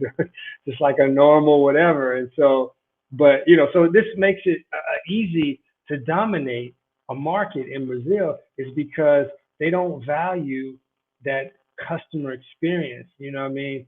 They just more focus on making the money and not so much trying to win over customers. And so, I came in here and I opened up this school, and there's a lot of Brazilians like, oh man, this thing must be super expensive. Only rich people are going to be able to study here. And it's like, no, it's not the case. It's just that, our culture is to do stuff top, especially being an alpha, what I'm saying? We pride ourselves in doing things to the best at the highest level possible, And so, when I built this school, it's like nothing else in the area. There's no other language school that can compete. And the other thing, our secret sauce, is that, I'm not the only one. I don't even teach. I have, teachers, but all of our teachers are native speakers. So, this is something else that no other school there can say. They're learning English from Brazilians that learn English, what I'm saying? But I got native, speakers speaking English and teaching English. From your perspective, which part of Brazil is more family oriented with traditional women? I would say Salvador Bahia falls in line with that more than anything. Now, as you get within like Rio, you got neighborhoods, right? It's like most other states. I mean, states are huge, right? You got a lot of different cities in our state. In Rio, you can find neighborhoods. The difference, because Rio de Janeiro is divided into what they call the Baixada, which is looked upon as like the poor area, and Zona Sul. And Zona Sul is like the rich area. So Zona Sul is like the Beverly Hills, and Baixada is like East LA, and but in these poor areas is where you find that family value oriented stuff. You know what I mean? So if you're looking for that, you got to get out of the tourist areas and get to the lower income areas. That's where they have that. Let me see, global advance. Back there, I keep it's something else. So yeah. So I mean, if you're looking for that family oriented, that lifestyle, because one of the things I thought was interesting when I moved out of the Copacabana area into the poor area is that there were kids playing in the streets, and I kept thinking to myself, like, man, when was the last time I saw kids playing in the streets? I'm like, that's something from like my generation when I was a kid. Nowadays, everything's on the computer, right? They're like video games, competing with internet competition. It's like you don't see people out doing kickball in the streets or just whatever, just out and about, playing in the street. It reminded me of that movie Grown Ups, right? How they trying to get the kids to get out or leave the technology, put the cell phone down and, play. And so that was still going on in Brazil. And I'm like, man, that's kind of cool. You know what I mean? It felt like a blast from the past, seeing kids playing in the street, soccer and whatnot. So yeah, I mean, you'll find it in the poor areas, but when you get to the areas where people have money, not so much. I mean, like when I lived in Copacabana, I don't know to this day the person who was next door to me because it was sort of like these silos, where you don't have the vibe where everybody. Now where I live, I know, and then it's different in the States. You have grocery stores and you have commercial mixed into the neighborhood. And LA is not that way, and so so you tend to know. Like I know the owner of the grocery store. I know the owner of the condominium where I live. I'm not the owner, but the president of the condominium. I know the owner of the barber shop. So you tend to have more of this lifestyle where you walk around and go, hey, how's it going? Such and such. You tend to know your neighbors, you know what I mean? Like every now and then, like for instance, to give you an idea, like sometimes we'd be at the school, me and my girl, at the school working, and we leave our daughter here and we go, you know what? We'll call the neighbor and say, hey, could you go check on our daughter to make sure she's feeling okay, everything's fine. It's like things like that. Like I just can't imagine I would have ever done that in the States, call up a neighbor and have them go, walk across, down the block or whatever, to go to my house and go in and check on my child. It was like, so it was like it's a completely different vibe. It's more of a friendlier vibe. But I think you lose that as you get more people who are more affluent and have more money. They tend to have less of that value on relationships and start to fall more into that trap of like LA and being more materialistic. You know what I'm saying? Hey, who the chick that's like she like twerking a little bit, man? I'm like, they got this one right here. Yeah. yeah. So she came down. She was the one who trained. She was sent because this is actually a franchise, and she was sent down by the franchise headquarters to train all of my employees and whatnot. And so she was there just for that reason. She was down here for probably a month, 30 days, and training, and then of course she went back. But yeah, she's she's nice, good people too. You know what I'm saying? So like I said, So KNN, so you bought a franchise. Bought into a franchise, exactly. The franchise scheme was initially I was gonna open up my own, but the problem that I had with opening my own was that I had to come up with material, right? Like I had to come up with like books, or like I was gonna have to write these books, and for what ages was I gonna do this for? Like this was just not my area. I didn't want to do that. So what ended up happening, this is why I kept stalling on doing this school. I mean, I kept wanting to do a school for years. And then what happened was when I saw this company approach me and I saw their method and it was different, it was like what I had in my mind. It was like my same idea. I'm like, oh man, this is great. They're like on the same page as me and they got material. He says, I'm a Canadian citizen. Will you offer me a job at the school? Yeah, you could have a job at my school. Because as long as you're willing to live on the Brazilian economy. This is something that I personally wasn't willing to do, right? Because, I mean, you can survive on it, but it's just like almost like living on minimum wage in the States. You know what I mean? It's like you probably can, given the right circumstances, but don't expect that you're gonna have money to like have an apartment by yourself and pay a car note and all this other stuff on that salary. You know what I mean? You're gonna have to have some things already in place, like you already have a car and you live, with a roommate, or there's got to be a situation for you to survive on the salary, but because if you look at most of these are young, you know what I mean? Most of them are the people are like, early 20s, you know what I mean? Like one of the teachers is like 19, so they're young, so they're already living at home. So for them, it's great. You know what I mean? But if you're trying to, raise a family off of it, nah, I would say don't come. I see Brazil passed at what's this? Polygamy as law. Po- How polygamy. polygamy. I'm sorry. Yeah. I didn't know about that. Yeah, I didn't know that was passed as law. So that would be new news to I me. was So gonna, I haven't heard anybody talk about that. I was going to ask you about that. Is there a culture where men have multiple women and women are cool with it, or not really? Nah, that doesn't exist. Obviously, like even in the States, you can find people doing that, but that's not the normal. You know what I'm saying? That's gonna be the rare exception. So yeah, that's not something I've even heard about. So if they passed it, it's like under the radar type thing. It's not getting any, any talk is going on around about that. So yeah, I'm gonna Google that. I'm curious for myself.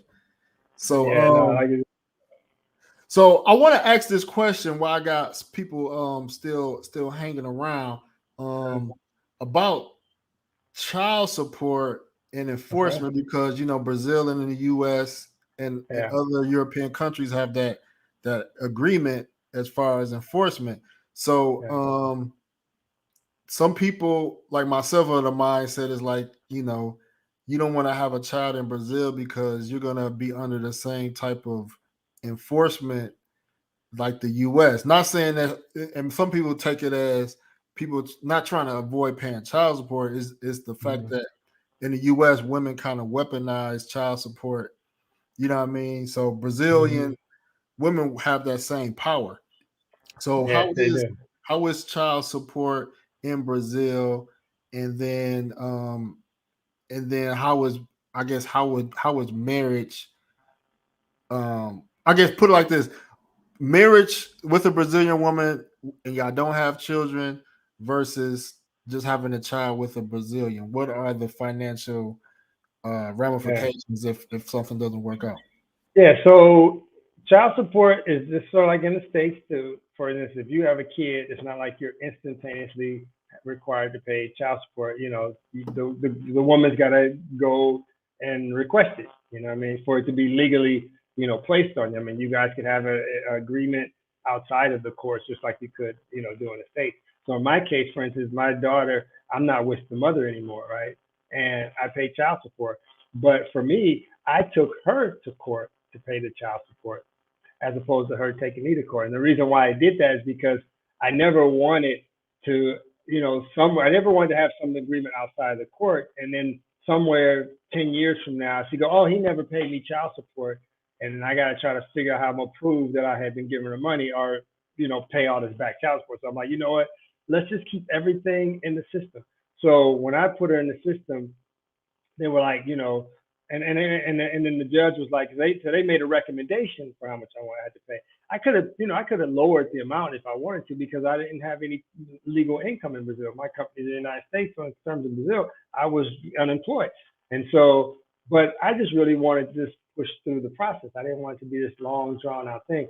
And so they were like, oh, we recommend you pay a minimum wage. Well, at that time, the minimum wage was 675 reais, or for us, it was like $100 a month. So it was like, no need to fuss about that, Here's $100 a month, right? So I took her to court. I took her to court for visitation to make sure so I have, the legal right to see my child. So for me, it was me doing everything, not so much her coming after, me to pay stuff. So it really depends on your relationship, right?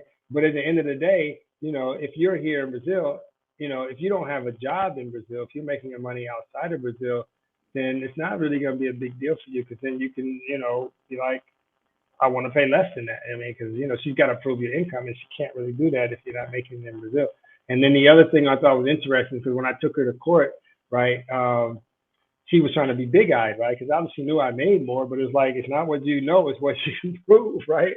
And so it was like she went to the court and the judge, and I told the judge everything I was willing to do. I was like, I'm going to put health insurance on her, right? I'm going to give her health insurance. I said I will pay for, material, her school material, for anything she needs. You know what I'm saying? I'll split some things with her mother, some things I'll take care of. And so, and then I'm like, but I'm going to pay, what you guys recommended. And the judge was like, oh, you sure you can't pay me? I'm like, look, I said, I'm paying what you guys recommended. You guys sent me a letter saying, we recommend you pay this amount, and I'm going to pay that amount. And that's it. And then she was like, trying to, fuss and fight about it, right? Oh, he can afford more and this and this and that. And the judge was like, well, can you prove it? And she ultimately said, well, I'm going to, I want to time to prove it. And she just said, okay, mark it for a new day, right? She came back. So now she caused all this fuss. When she came back, I changed the terms. So no, I'm not paying for everything anymore. Like, because all that I wasn't required to. I was just offering it out there, right? And so I just wanted to realize that just because, I just want you to understand, just because you put up a fuss and made it more difficult, you ended up leaving with less than what you had before, not more. And it was so funny because the judge was a woman, and she was looking at me talk, because I always, to this day, I've only spoke to my daughter in English. Even though I knew she wasn't understanding stuff, I'm just going to keep speaking English. So to this day, she speaks English though, right? Because of that. And so when she was a little baby and I was talking to her English, the judge was like, look, you gotta, help this guy stay here, right? Because, she was trying to, ask for more and fuss and not want to agree. And the judge just laid it out to her like hardcore. It's like, look, you need to help this guy stay here. It's like if he's here on a tourist visa right now, if he's here on a tourist visa, he can't legally work here. If he can't work here, how am I going to require him to pay child support for you if he doesn't have a job because he can't work? She's like, you need to help him. He said, if he doesn't get this permanent residency and be able to stay here, because now this was hanging over my head, right? That I would make sure I was, because of this whole thing, it became part of my process. She was like, if you don't help him, get this permanent residency and stay here, he's going to have to go back to the United States. By law, he's on a tourist visa. He can't stay here on a tourist visa. Once he leaves, there's nothing I can do for you. It's like the law here won't extend over there for you to get any support for yourself. It's like, so you need to be trying to help him to stay here and not doing things to not help him. It's like, look, it's like, if he can stay here, then he can get a job, then he can make money, then you can come back and ask for more money, So she was just laying down. It was so funny because she made the big, like, I never really said much during all of this trials and tribulation. And then she said that she made the biggest mistake. She's like, oh, you're taking his side. And, judges don't take sides, right? So the judge didn't like hearing that, boy. And I'm like, you don't tell a judge that she's taking somebody's side.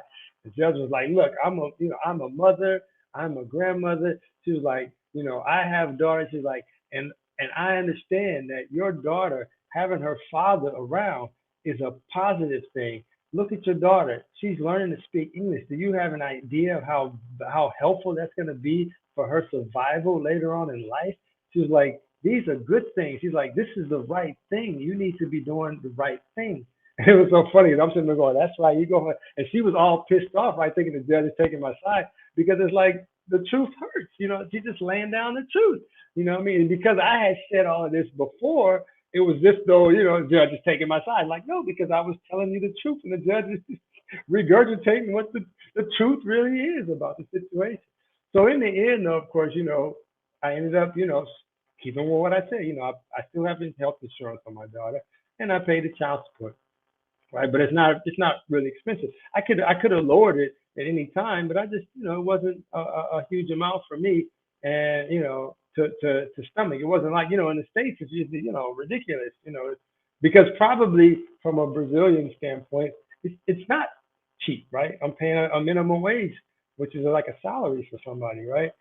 But in my case, because I make money still in dollars, right? It was okay. So yeah. And, but now I actually have a custody I want custody of my daughter, actually. So I actually have a court case going on to get custody for her. It's been drawn out. It takes a long time, probably just like in the States, it's a long process, right? And obviously, just like in the States, the mother always is the favorite, to have the child or whatever. But, condition-wise, I can, she can live better if she's living with me. Now, with my wife has a daughter. She has two daughters from, other previous relationships. We don't have a daughter together. So which is kind of good because I didn't want any more kids. And my daughter is now 11, about to turn 12, and her daughter is 13. So they're close in age, and she has another daughter that's 10. So you got 10, my daughter 11, her daughter 13. My daughter's about to turn 12.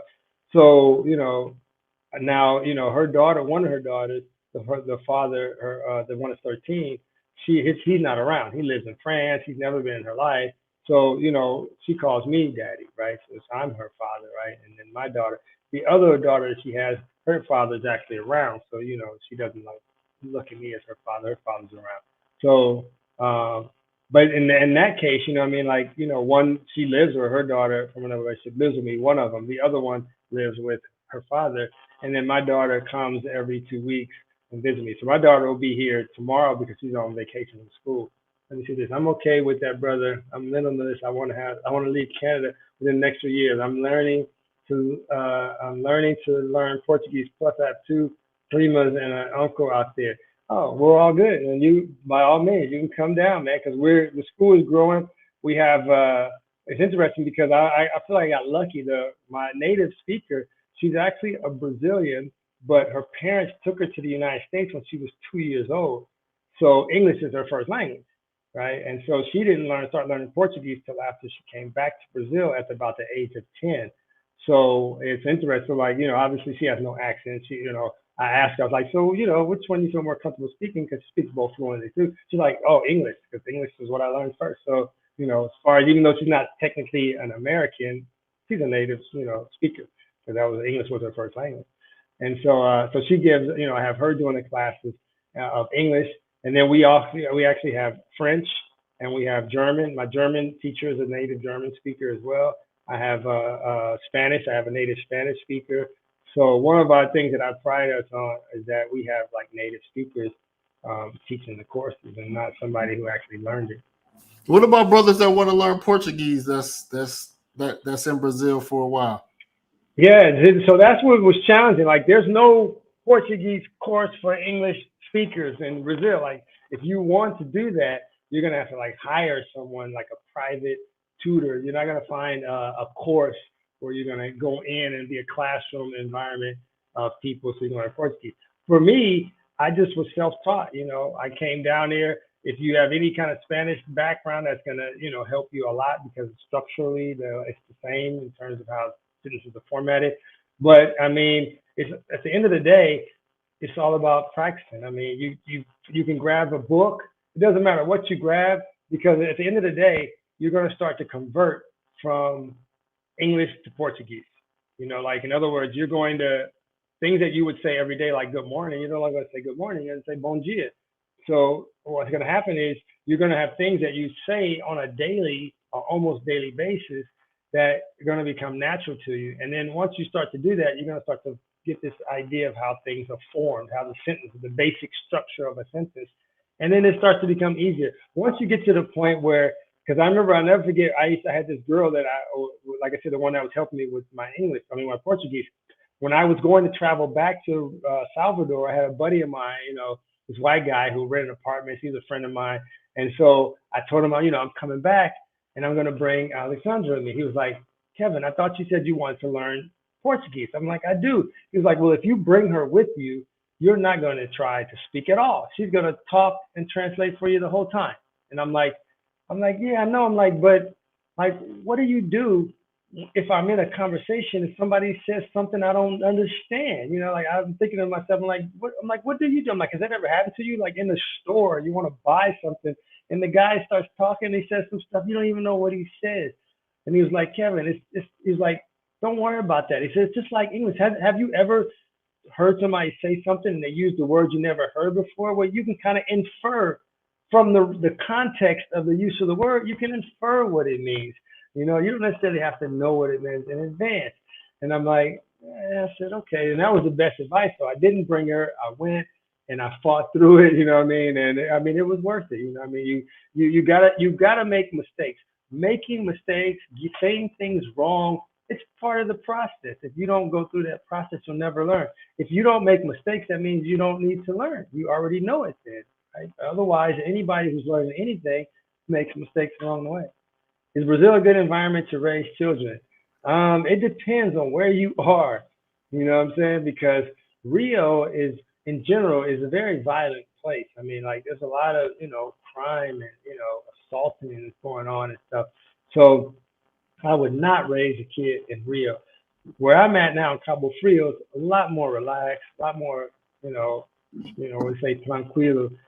And so you really just got to find somewhere that's like that, somewhere where it's not in the middle of a big city like New York type city, because that's where you find all the crime and everything else. Because you got this, it's unequal, income level, economic level is skewed, to where you got, a lot of poor people and, a handful of people that have, wealth. And so, yeah, I would just say you just have to pick a good place. I mean, there's places like I said, like Cabo Frio is a good place. You got Petropolis. I mean, Santa Catarina is so they've got places where, throughout Brazil where, yes, great place to raise kids and have a family. They got places where it's not. But the States is like that too, right? I mean, they got places where I would, Chicago or, and Watts, where you might not want to call it a great place to raise a family. But then you got a lot of other places where you go. So yeah, it's just like most worlds, most places to me. Everybody's got their good areas and their bad areas. So how could the brother that's interested in the school, how can he contact the school or? Yeah, I mean, you can contact me. You can put my email up or something. However you want to connect me with him, that's fine. That works for me. And then, I'm saying, we can talk about when you plan on coming down. I can maybe give you some advice if it's something that you're not even never ever done before and you're curious to know how you do it.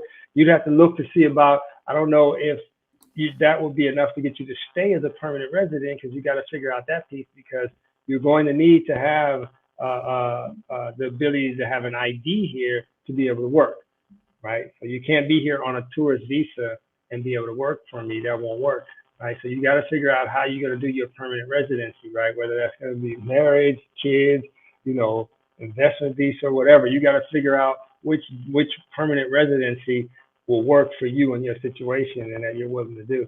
And then once you've gotten that out the way, and then you can do whatever you want here in Brazil.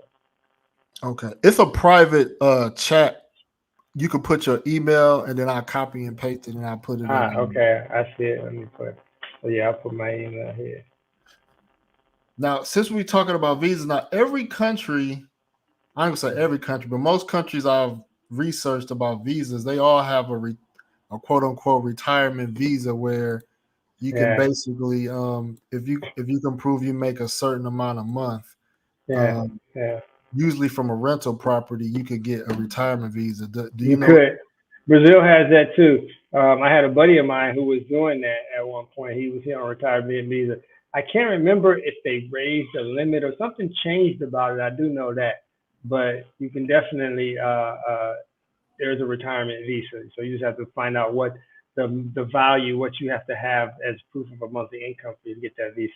My brother Kevin here is LA'd out. Salute, I'm from Compton, proud of you. You're a big inspiration for my escape. That's right, my brother. Compton's definitely in the house. Rosecrans and Central over here, Vanguard Junior High. So yeah, man. And it was funny because one time when I was out here at this club and I ran across this dude, he had his hat on, said Compton. I'm like Compton represent all the Brazilians. He probably don't even know what he wearing on his head, what that means. And then I never forget one time when I was going up to the Christ statue, because you take a tram up there, and I saw this. It looked like someone spray painted a template of Eazy-E, and I'm like, oh wow, yeah. I was like, crazy. Like, I'm seeing elements of Compton all the way over here in Brazil. Like, insane, man. Yeah, it was insane, man. So I mean, because unlike in the States, they listen to our music. Like one thing that I really realized when I left the States is how boxed in we are, like how we live in this enclosed world. Whereas like other countries, they listen to our music, they know about our news.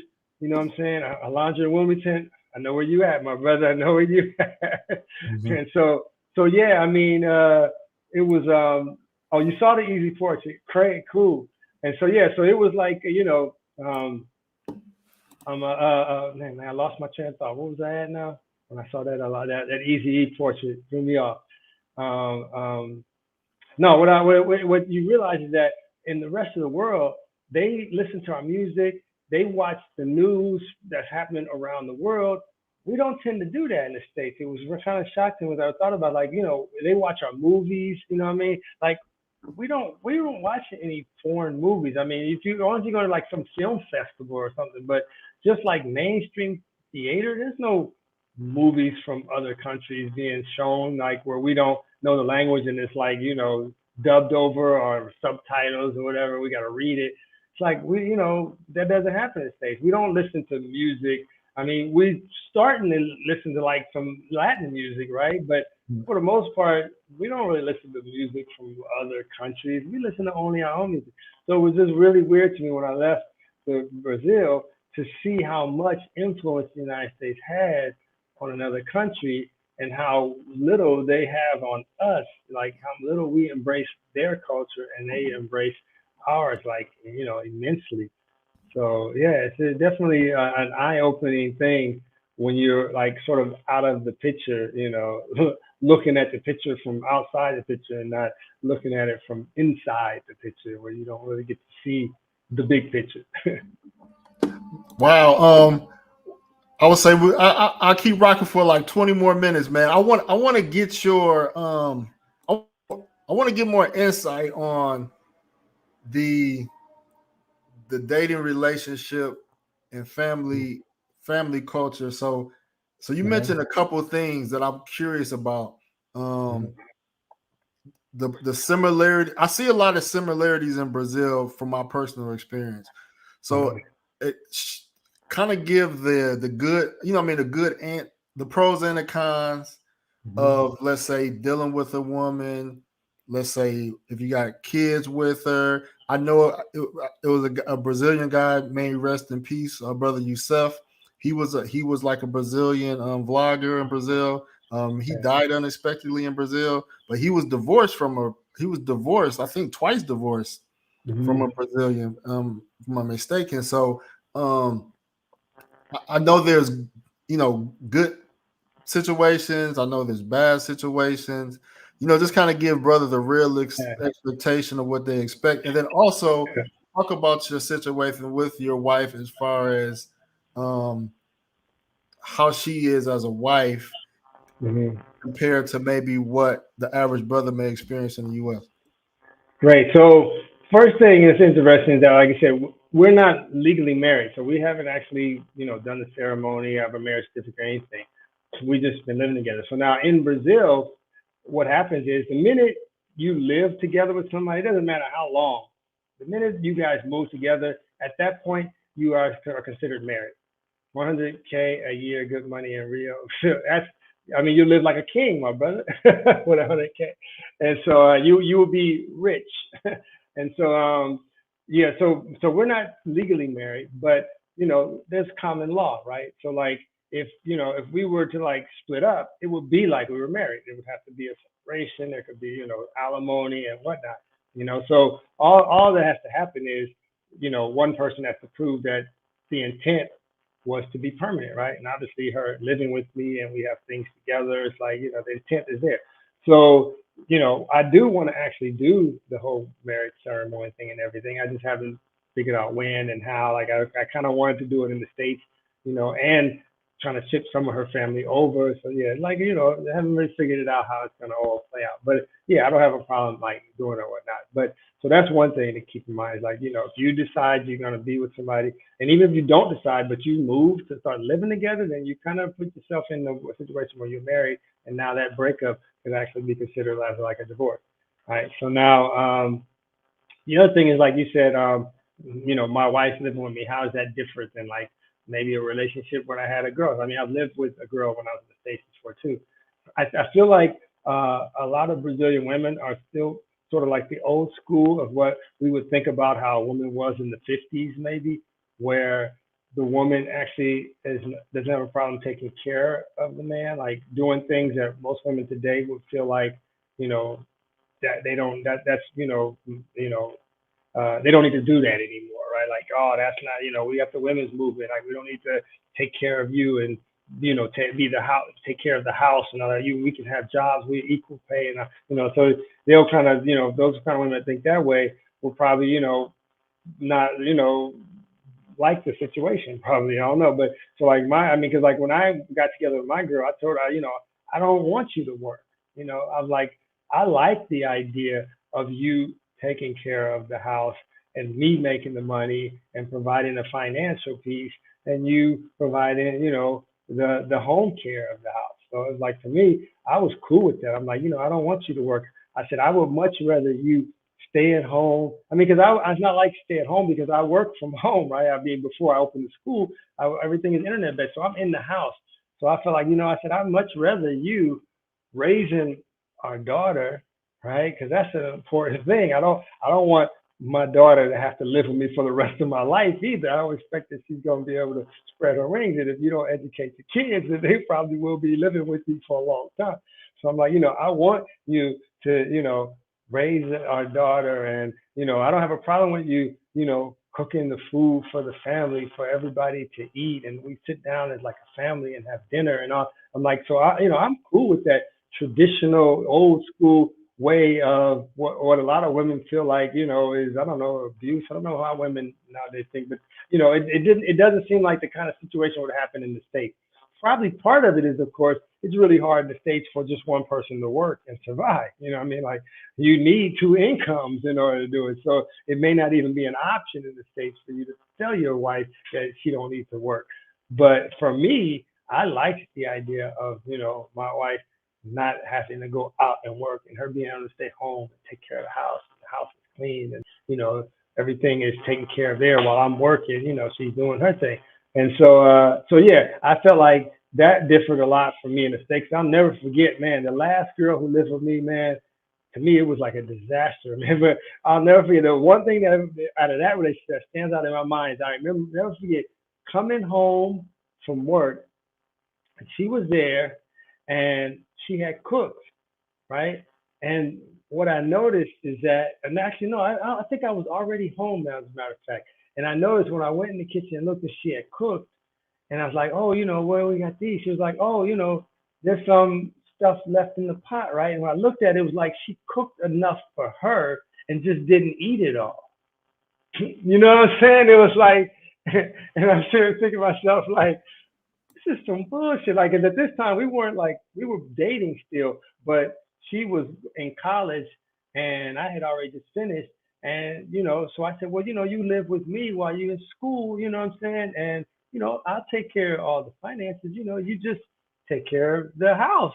You know what I mean? Like, this is the deal here, I'll take, and we weren't even married, right? It was more like, just still dating. But it was like, that was the straw that broke the camel's back because I felt like I always had to tell her to do stuff. And she did it like, like not wanting to do it. You know what I mean? Like, I always felt like, I'm like, I'm taking care of you here. Don't you feel like you should want to take care of me? Like I'm financing, your life, and so that you can finish school and you don't have to go get a job and you can focus on your education. So I'm paying for this. Don't you feel like you should do something to show your gratitude, like your gratefulness? So for me, it was just like, I'll never forget that. And it came to, and that food thing was the straw that broke the camel's back. I said, you know what, this is not working out. I just told her after she did that, I said, you know what?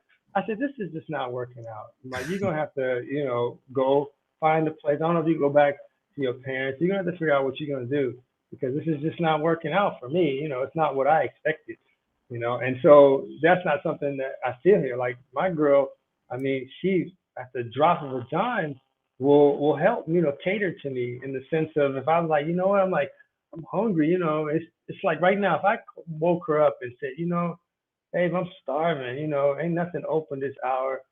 She'd complain, but she'd be walking in the kitchen. You know what I'm saying? She'd be like, you sure you don't want to go to sleep? You know what I mean? Like, it's what time it is. Like, she'd be like that, but she would do it. You know what I'm saying? So that's something I feel like if I was States, she'd be like, well, you just gonna have to go to bed hungry, and then, because it ain't nothing open, and I'm not finna get in that kitchen and cook nothing. It would be more like that kind of a scenario, right? And so it's just different. I just feel like the vibe is more like old school 50s type lifestyle where the woman takes care of the man, and the man takes care of the woman financially, and the woman takes care of the man, and everybody plays their part to me. You know what I mean? So that's saying westernized women dealing with the real woman outside is Santo Domingo, beautiful mother, working, takes care of her moms and pops. She loves to cook and very simple, outstanding pair. Exactly, exactly. That's how it is. It's a different vibe, man. It's a totally different vibe. And I think women in the States are too are trying too hard to not depend on a man, right? Like that's sort of like I don't I like they're trying too hard to be independent. They're trying too hard to show that they can do this on their own without any help, right? And it's like that's great, but is that what you want? Like like I feel like as a black man, I would argue, and I can't speak for all black men, of course, but I would argue that we would want a woman that can stand on her own 2 feet, that doesn't need a man to take care of her. But we don't want a woman who's preaching that in our face. You know what I mean? Like I want my woman to be able to be strong and powerful and to be able to, handle whatever's thrown at her. But I don't want her at the same time looking at me going, but I don't need you. You know what I'm saying? It's like I don't want my woman making me feel like she don't need me. Even if she don't need me, that's not the kind of, feeling I want. Who wants to be feel like they're not needed? You know what I Right. mean? It's like, nah, that's just so yeah, be strong, have those abilities because I always feel like if you got it like that, you don't need to boast about it. People know, you know what I mean? Like how you behave and how you carry yourself and what you do, all that stuff tells a man if you can handle your own, if you can stand on your own 2 feet. You don't need to be like pointing the finger going, I don't need you. I can do this all by myself because you're gonna end up being all by yourself if that's what you come into the table, doing. It's like, yeah. I mean, that's just my personal opinion. Right. But that I don't need a man. Generation's offspring, and they're much worse. It's crazy how they were. Yeah, but that's why brothers is bouncing out because we got choices now. The world is getting smaller. We don't have to put up with it. So give brother some game on because earlier anybody that's just joining in. So earlier you mentioned that you could go out to some nightclubs and let's say women may dance with you, may kiss on you, but that may not necessarily mean that they want to date you. And then there's other nuances as well. So how would you know if a woman in Brazil is interested in you for, let's say, a boyfriend? Yeah, because she's gonna stick by your side. In other words, you go to the club and then you go through the motions of what you could probably do with any girl as far as kissing her and hugging her, hanging out, and she don't want you to like leave. You know what I mean? In other words, you're like, yeah, I'm finna go over here. Oh, can I go hang out with you too? Like, in other words, when you see those signs that she's trying to stick around you, be around, then yeah, then it's funny because it's something because I don't know how many people saw the comedy. What's it? It's called the Elephant Room. I'm trying to remember my guy's name though. But if anybody said, I mean, Google this, called the Elephant Room, man. Crazy comedy, and it's funny because there was this part in the comedy he was talking about how men we're like sports fishermen. You know what I mean? When we get in a relationship, or even before we get in a relationship, it's like not always are we trying to um, get sleep with everybody. Sometimes we just want to like show what we're capable of pulling. You know what I mean? Like sometimes when we're in a relationship, we want to remind our other partner that I can still pull this kind of female. So men are like sports fishermen. Like, we catch the fish, we take a picture so we can show our friends what type of fish we can catch, and then we release it back into the water. And he said, but your wife, he said, she was the fish that jumped back into the boat. It's like, she and stuck around. She didn't want to, want to go back into the water without you.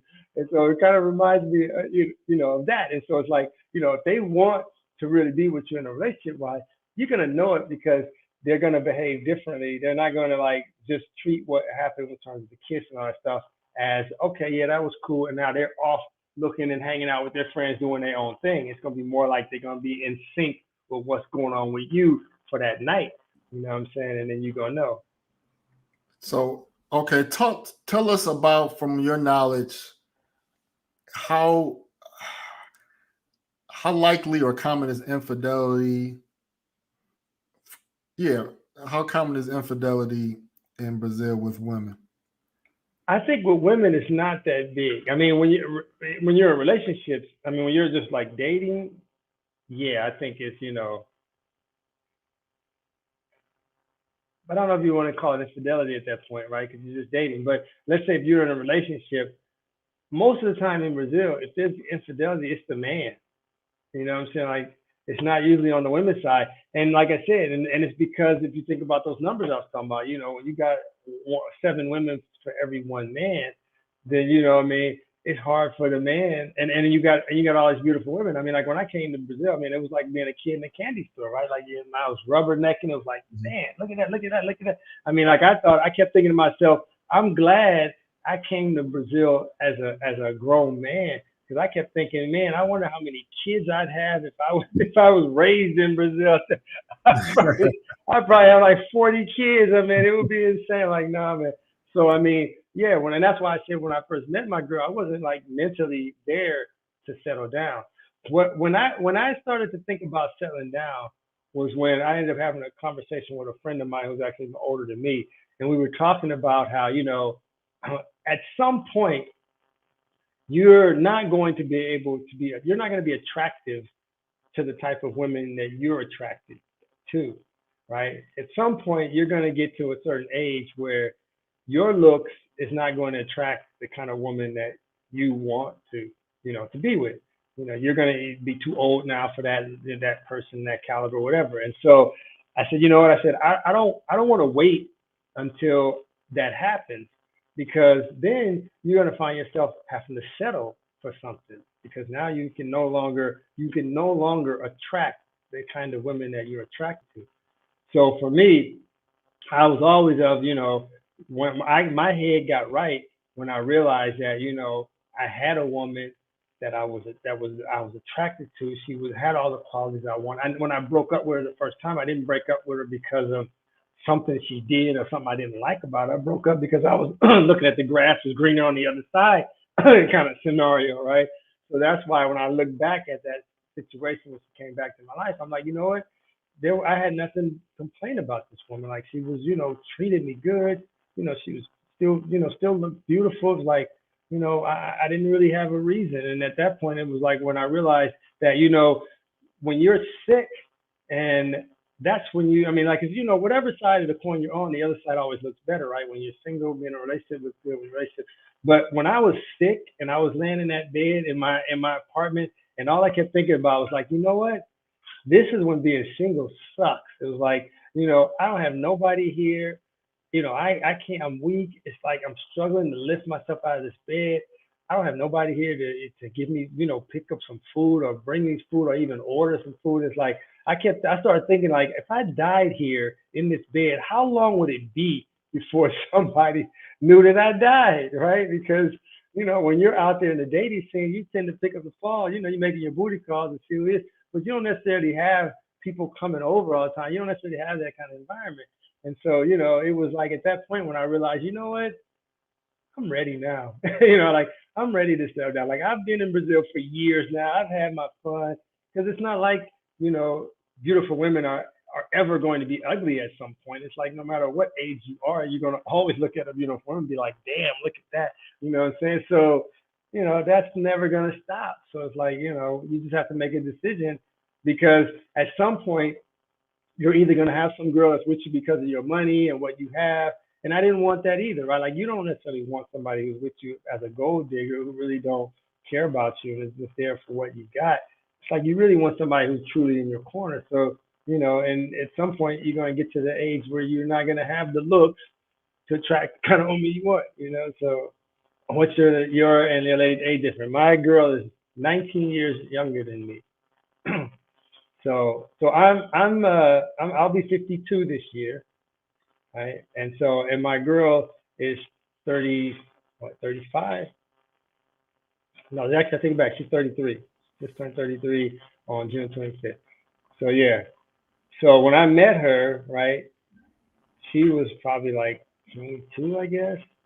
Yeah, she was, and I was like in, my early 40s, I guess, right? Probably like 23. I was like a 19-year difference, but because that's something else that's a big difference that I thought of in the States too is that it's difficult to find these big age differences in couples here in Brazil, whereas you're less likely to see that in the States unless it's a gold digger kind of situation, right? Most time when we see that, we be like, it's a gold digger going on right there. But in Brazil, not so much. And I think it's because I think Brazilian women have realized that men don't mature the same as they do. I mean, mentally, it takes us a longer time to be mentally relationship wise than a woman does. I just think it's just us. Like, I mean, I mean, 40, I still was not thinking about settling down at 40. You know what I'm saying? It's like where if I thought about like an ideal situation, I feel like an ideal age to get married and start having kids to me would be like early 30s, right? Because I feel like you would go to college, right? This is sort of my idea of how life would play out in a perfect world. You go to college at 18, you spend 4 years at college, you graduate at 22, you get your first real job. Let's say you're 23, you're making money now, real money, right? And you have no responsibilities. You know what I mean? So now what do? You travel your ass off. You're 23, you're making money to travel on. You travel your ass off for the next 7 years, 7+ years, and now you start to look for a serious relationship. You don't traveled around the world. So you got your global experience. You know what you like and don't like. Now you start having kids around early 30s. Because if you have kids around early 30s, if you think about it, by the time you're my age, your kids have long gone out the house. You know what I mean? They're grown adults and finished college themselves, and you still have life in you to keep enjoying life, right? Like you don't want to be to the point where by the time your kids leave, you also can't do nothing no more because you're that old. So yeah, you still want to have a life after your kids. So that's how I played out. I mean, like my daughter who's 10, right? Obviously that wasn't planned. Like I didn't want to have a daughter at that age, but I'm kind of glad I did because when I have two sons too in the States, and of course they're adults. I mean, I'm a grandfather. One of my sons has two kids, right? And so, but when I had them, I was like, early 20s, and I wasn't even nowhere near mentally ready to be a father, right? So, I didn't really raise my kids as like a father, you know what I mean? And so I feel like now with my daughter, I'm like the complete opposite, right? Like I went on the extreme side, like where like I am around, I'm 100%, 200% in on raising her because I feel like I missed out on doing that, properly with my sons, you know what I mean? So in the one sense, I didn't want to have a child at this age, but at the same time, I feel like at this age, I'm better in the right state of mind to actually have a child and raise a child as when I wasn't before. No, I agree. I interviewed two guys last week, both married to Dominicans. Uh-huh. His wife, the first one, they got a 19-year age difference, him and his wife, and Uh-huh. then the other guy got a 12-year difference, and then my wife, we got a 15-year age difference. And people, we talk about this on social media in the US, I mean, people, they can't conceptualize the age difference in the United States, but it's so common outside the Yeah. U.S. You know. It is, it is, and it makes sense because, like I said, mentally, you know, we're not at the same level as a woman when it comes to relationships and what they want and raising a family and having a family and all that stuff. We're usually not there when we're young because we're at our peak, sexual peak, right? So we're out there, you know, going after, you know, we're trying to conquer as much as we can.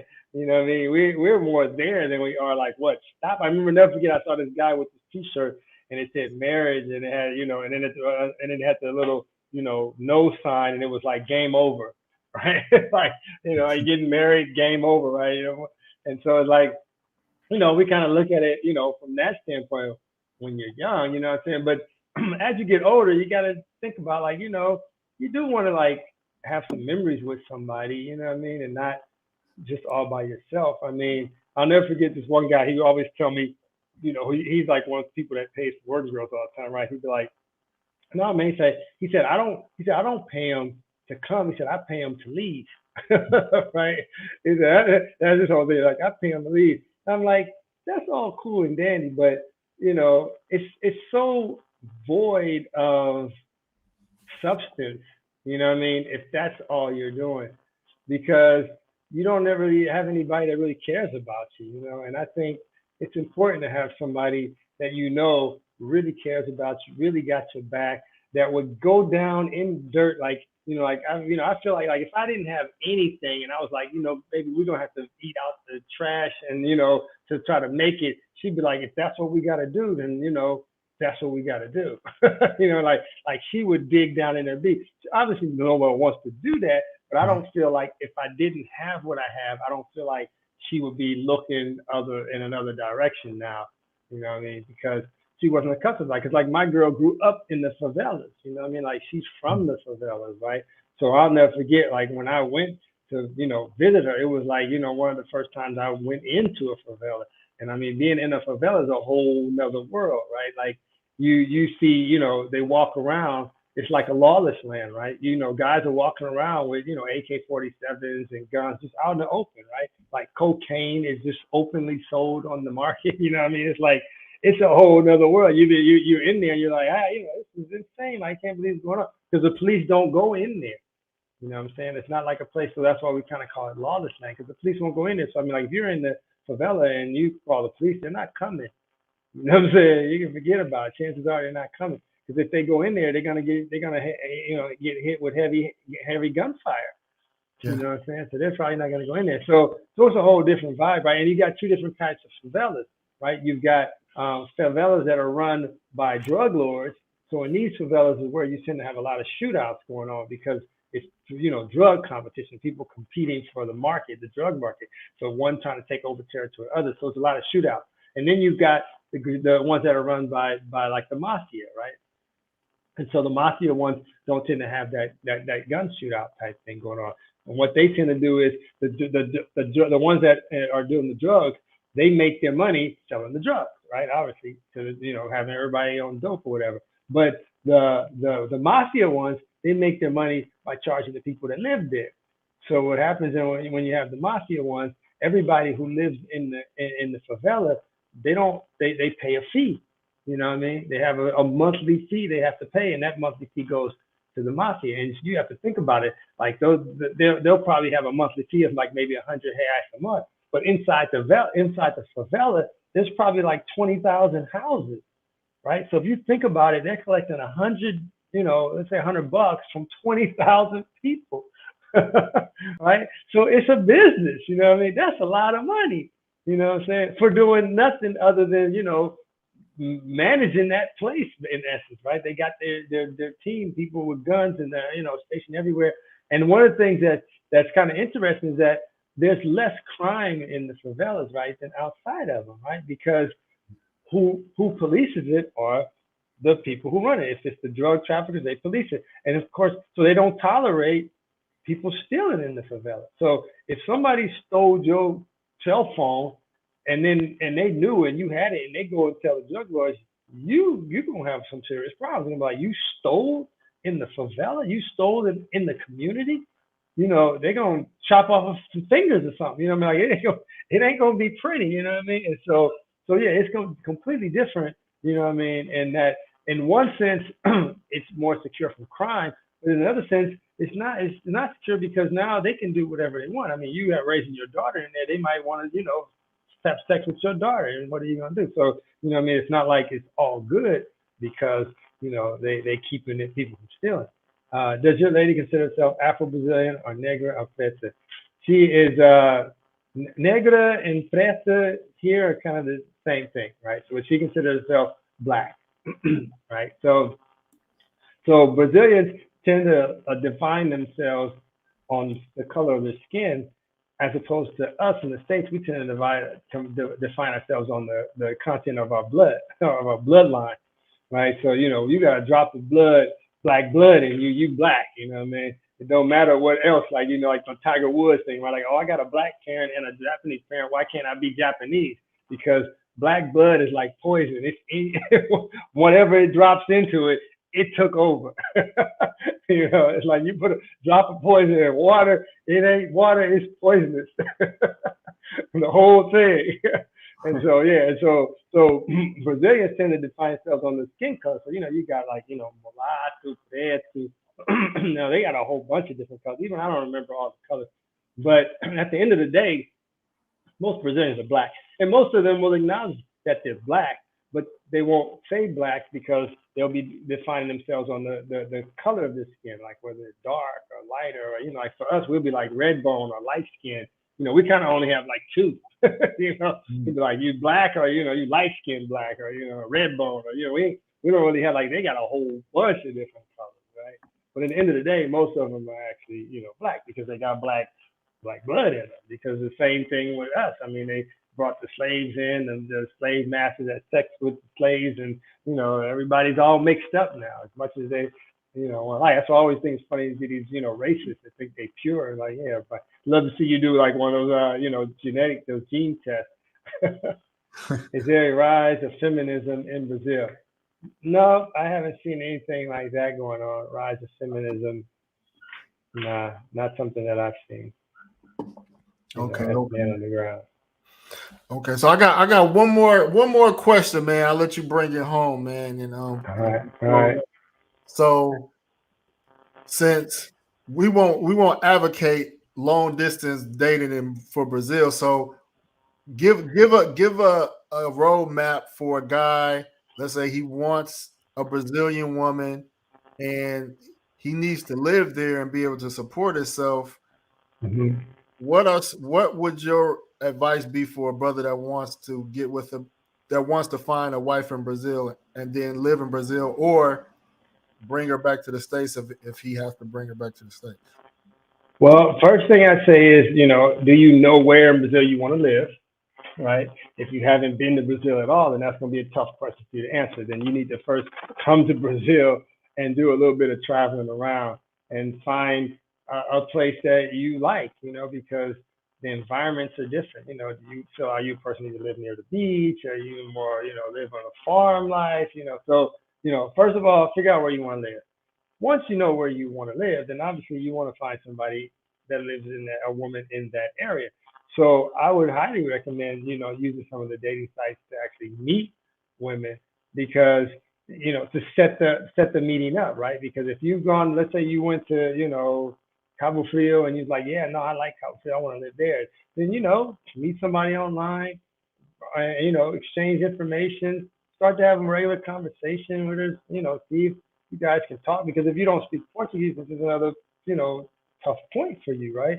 Unless you're talking to working girls tend to learn some English, right? But, you need to have some Portuguese in the belt. So let's assume you got some Portuguese to be able to communicate with the girl. Then, you start to find out if you like her. We already know physically you like her, right? Because you're not going to even be talking to anybody. That's what women have to understand. Like, until you open your mouth, all we see is beauty. So we're not going to approach people like, oh, that's so superficial, right? Women will probably say something like, but until you open your mouth, the only thing we got to go on is how you look. We don't see your personality. So yeah, we choose women we physically are attracted to. So physically, you're going to like her, no problem.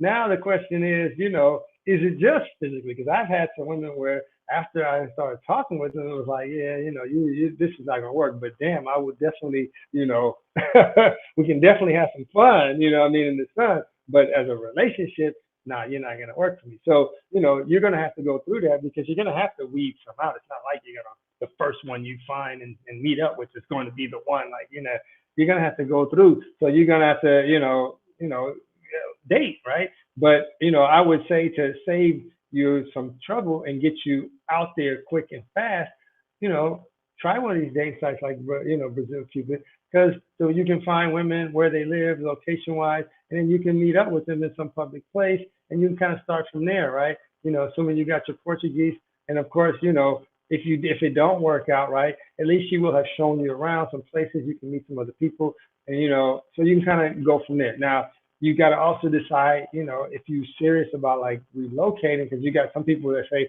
I would never move there. I would bring her to here, right? So you have people like, I would take her from the States, from Brazil and bring it here, and we live here, as opposed to me going to live there. So that's something else you got to think. But if you want to go and live there, then you got to think about, well, what are you going to do to stay, right? The interesting thing about Brazil is that if you were to go to Brazil and stay there illegally, it's very unlikely that you're going to get deported. You know what I'm saying? Where you're going to run into the problem in Brazil is when you decide to come back to the States for something, and then you're not going to be able to come back in again, right? Because then when you leave is when they're going to find out you overstayed. But Brazil tends to have like, when you used to overstay your visa, you get a certain number of days where you have to pay a fine. It used to be like $4 reais a day, so like $1 a day as a fine you'd have to pay, and there was a maximum of like $200, right? And so then after that, it would just be that you owed that. And of course, so then if you left and then you came back in, you'd have to pay this fine, right? That you left. You don't necessarily have to pay it when you're leaving. You pay it when you come back again. If by chance, so I have a whole bunch. I've probably done almost everything that could possibly happen to a brother. So I had a situation where, this girl called the federal police on me because I was there past my visa, right? And she knew it, and she called them on me, right? So they came to my house and, to serve me. And it was funny because when they came, I didn't know for sure if they were the federal police or if they were like somebody she hired, to fuck with me, right? So it was like, I didn't answer the door or anything. So when they left, I was actually taking pictures of these cats from, my camera from when I saw them in the window. And so I went down, I talked to the doorman and said, I'm like, so who was this guy there? I'm like, were they real federal police? Or what do you think? He's like, I don't know, man. But I think they were real. I said, you think so? He's like, I think they were, man. So you might want to go down there. And I'm like, all right, maybe I'll go down there. And it was funny because that same day, a buddy of mine, he was at the restaurant on the beach, and he came and said, Kev, man, they came on the beach with papers with your name and picture, and they were looking for you. I'm like, serious? He was like, yeah. I'm like, oh, so it really was the federal police. They was like, yeah, man. They were like, he said, they stopped me and asked me, like, you seen this guy? I'm like, nah, I don't know him. It was funny. I was like, what? He's like, yeah, man. I said, okay. So I ended up going to the federal police station. I said, all right, well, let me go. It sounds like they real. I'm going to go down and see what's going on. So I went down there, and it was funny. I had all these pictures that I had taken of them, right? I printed out and everything. And I go down the station, and they go, and it was closed. And I said, yeah, no, I'm here. And I told them my name. Like, oh. And it's like, they start calling guys like, hey, man, he's here. That guy you guys went to go talk today, he's here right now. Like, send him on back in here, right? So I went back in there, and I had my little folder. And it's like, yeah, man. It's like, what's going on with you? You trying to run for like you having this conversation? It's like, nah, man. And I had set that folder down, right? And then one of his buddies picked up the folder and was like, said, hey, John, take a look. This cat's taking pictures of you guys. It was so funny. He was like, dude, he's like, you taking pictures of us? Like, you don't take pictures of us. Like, we take pictures of you. I'm like, man, I told him the sister, I was like, man, I didn't know you guys were real or coming to snuff me out. I was like, I had to have my ass covered. I was going to come to you guys and say, these guys right here showed up at my door talking about they police. I don't know if they really are. And so, it was really cool. And the guy, they're really cool. Now, like, look, man, it's like you already stayed over your visa. They give you a warning. Like, you got 8 days, like 7 to 8 days, and you have to leave. If you don't leave in these 7 to 8 days, then you're going to have some serious problems. So don't pass these 7 to 8 days. And, they gave me this little warning. And I told him, I was like, and this is where I realized that things are not really that organized. So I said, well, when can I come back? And at this time I'm flying. I had the buddy pass thing going on, right? So I'm flying with a companion pass. And so I was like, well, when can I come back? And they were like, he was like, just stay out for like, a month or whatnot. And I'm like, no, but like, what's the actual day? Like, when is it that I can come back? He was like, I don't really know. He said, just stay out for like a month or whatever. And I'm thinking to myself, like, you guys are the federal police. You guys don't know, like, it's not like some exact date, you know what I mean? And he's like, yeah, just stay out, because at this time my girl was actually pregnant with my daughter. And then he was like, yeah, you can come. Like, you can say once your daughter's born, and you can stay for good. So you ain't got nothing to worry about. You'll be able to stay. And I'm like, all right, cool. So then I left, right? And because I had the buddy pass, I probably stayed out for like a week. I'm like, I'm gonna go back. The worst thing they can do is say I got to get back on the plane. I'm flying for free anyway. So I showed up, man, and they let me in. I stayed out about a week, and they let me back in. So it's like, it's not that well organized. At least it wasn't then. I don't know if things have gotten any better now, but yeah. So I mean, that was one like crazy situation where like I said, I experienced with the whole visa thing, where I started learning things about how the visa works, and if you overstay it and all that stuff. Because I did all that. I overstayed it, and in fact, they can even adjust in the computer. When I overstayed it, and I was supposed to pay that fee when I came back. When I came back, and I was prepared to pay the fee, and then when I got to the customs, the lady took my passport, and she just typed some stuff in the computer, and then she looked, and then she called over a supervisor. I'm like, okay, here we go, right? Like, because I know, I was like, I think don't tell me I got to pay this fine, right? So she called over a supervisor. The guy looked at me, looked at the passport. He did some stuff on the computer, hit the enter key, and then the girl looked at him and was like, is that it? And she was like, yeah, that's it. And she stamped my visa and said, you can go in. I'm like, what the fuck did he do, right? And it was funny. So then, and like I was traveling a lot this time because I had the free pass. And I've left about 3 times, and every time I got that same guy. He came in, he did his little thing, hit the enter key, and went on about his way and let me in. And it was like after the 3rd time, he did his little thing, hit the enter key, and was like, he's like, you're gonna have to pay this fine. So it looked like he was able to like waive it for a certain number of times. Or then after that, the system wouldn't let him do whatever it was he was doing. I had to actually pay the fine. But like I said, it wasn't a big deal. But it was just good to know, because people always ask like, well, what happens if you overstay the visa? Like they're not gonna deport you physically, right? I never stayed past the warning, right? Of course. But if you do overstay your visa, no matter how long, they're gonna give you an 8-day warning to leave, and that's it. You know what I mean? That's the worst that's gonna happen, and then you just get on the plane and go. I wouldn't risk, pushing it past that. So the legal way for a guy, if he wants to move to Brazil, the legal way is you got to choose. Yeah, you got to choose one of those types of visas, right? So you got to do either get married, right, and then you'll be a wedding visa, because you can get married here, bring a girl here on a fiance, get married here, because they recognize U.S. marriage certificate, so you could use it over there. You don't necessarily have to get married over there. And so you got married, you got having a kid, of course, another one. You got doing the business visa, but now I know the cost went up to do the business visa now, to do the investment thing. You got that. And then I think there's a business visa as well. And there could be, you got the pension one we talked about, retirement visa. That's another one. So you probably got to look and see, because there could be new ones, who knows? So you got to figure out which one of these, permanent residency methods is going to work for you, because otherwise you're just going to be here illegally if you don't, man. You can't really just be here legally and survive, because you're going to need ID, right? And then what will happen is, whichever process you go down, the important thing to know is that once that process starts, you're going to get this protocol number. That protocol number is your key. This is something I wish I'd known before, something I learned after the fact, because with that protocol number, you don't have to wait until you actually get your ID.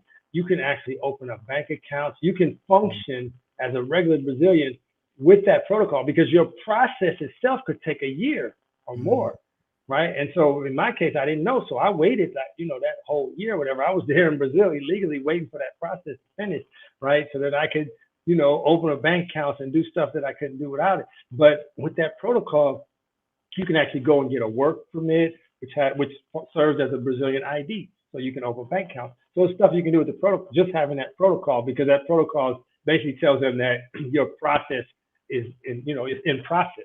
Is that the CPF or CFP or whatever? No, the CPF you can get regardless of the permanent ID. So the CPF is like the Social Security number. So you can get that even if you're there on a tourist visa. You can go to the post office and get CPF.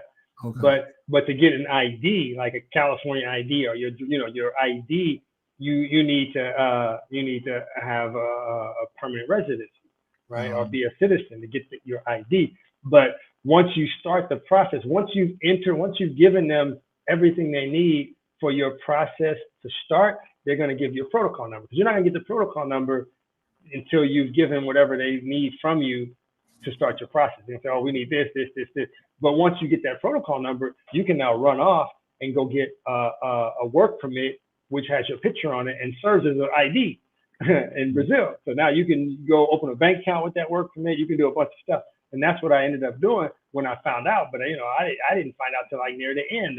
I had already been waiting around for a long time. A lot of stuff I missed out on because I didn't know that just with that protocol, you can go and get ID stuff. So that's something that you're going to have to figure out. Now, of course, income-wise, right? For me, the trick was I was making my money online because by making, if you have some online income or if you have apartment income, if you have any kind of way where you can make your money in dollars, then you get to capitalize off of that exchange rate. Because right now, exchange rate is like 5.4. Right to 1, you know what I mean? So it's beautiful, I'm loving it. And it just went back up. It fluctuates a lot, but it's been above 5 for a long time. Recently it dropped to like 4.5, but now it's shot back up again because the investors are thinking the Feds are going to raise the interest rates again, and so money starts going back into the United States. People buy dollars when they think interest rates are high. So yeah, having that, because if you don't have that, then you have to live on the Brazilian economy, and chances are the places that you're going to like to live, they don't have a rich economy. The places that are going to be, relaxed and where you want to raise a family and all that kind of stuff, they're usually not, the big city where where you make a lot of money. So you're going to be living on the Brazilian economy. So you're going to be living a poor, lifestyle, a truly poor lifestyle. Like when I was living a poor lifestyle, I was doing it by choice, because I just wanted to see how poor I can live and still be happy, but I had money to buy stuff. So that's something to consider, is if you need, what do you need to live? Like if you're coming there trying to raise a family, then that's a different story than if you come there to be single for a while, because they're raising a family, you need to definitely make a lot more income than if it's just you, right? So those are the kind of things that you got to take in consideration. But again, find out where you want to live, location-wise. Start meeting people online that live in those areas. Brush up on start working on Portuguese. What saved me before I even got there on my Portuguese was I was chatting with people on because when you chat, it's kind of nice because you can copy what they said if you don't understand it, throw it in Google, right? And Google, of course, you can make Google read it too verbally, right? So I was doing that. I was trying to understand it, and what I didn't understand, I grabbed, throw it in translator, said, okay, cool. And I started learning it that way, right? And then to make sure I was able, because you're not going to be speaking, right? You're just reading. So your reading and writing is getting good.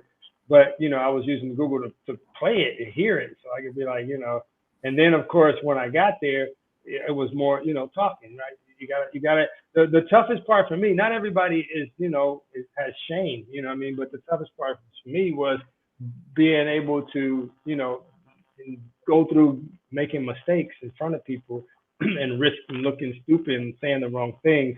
The quicker you can get past that, and the faster you're going to learn to speak. The longer you hold on to that, the longer you're going to avoid trying to have conversations with native speakers, and it's just going to take you longer to get fluent.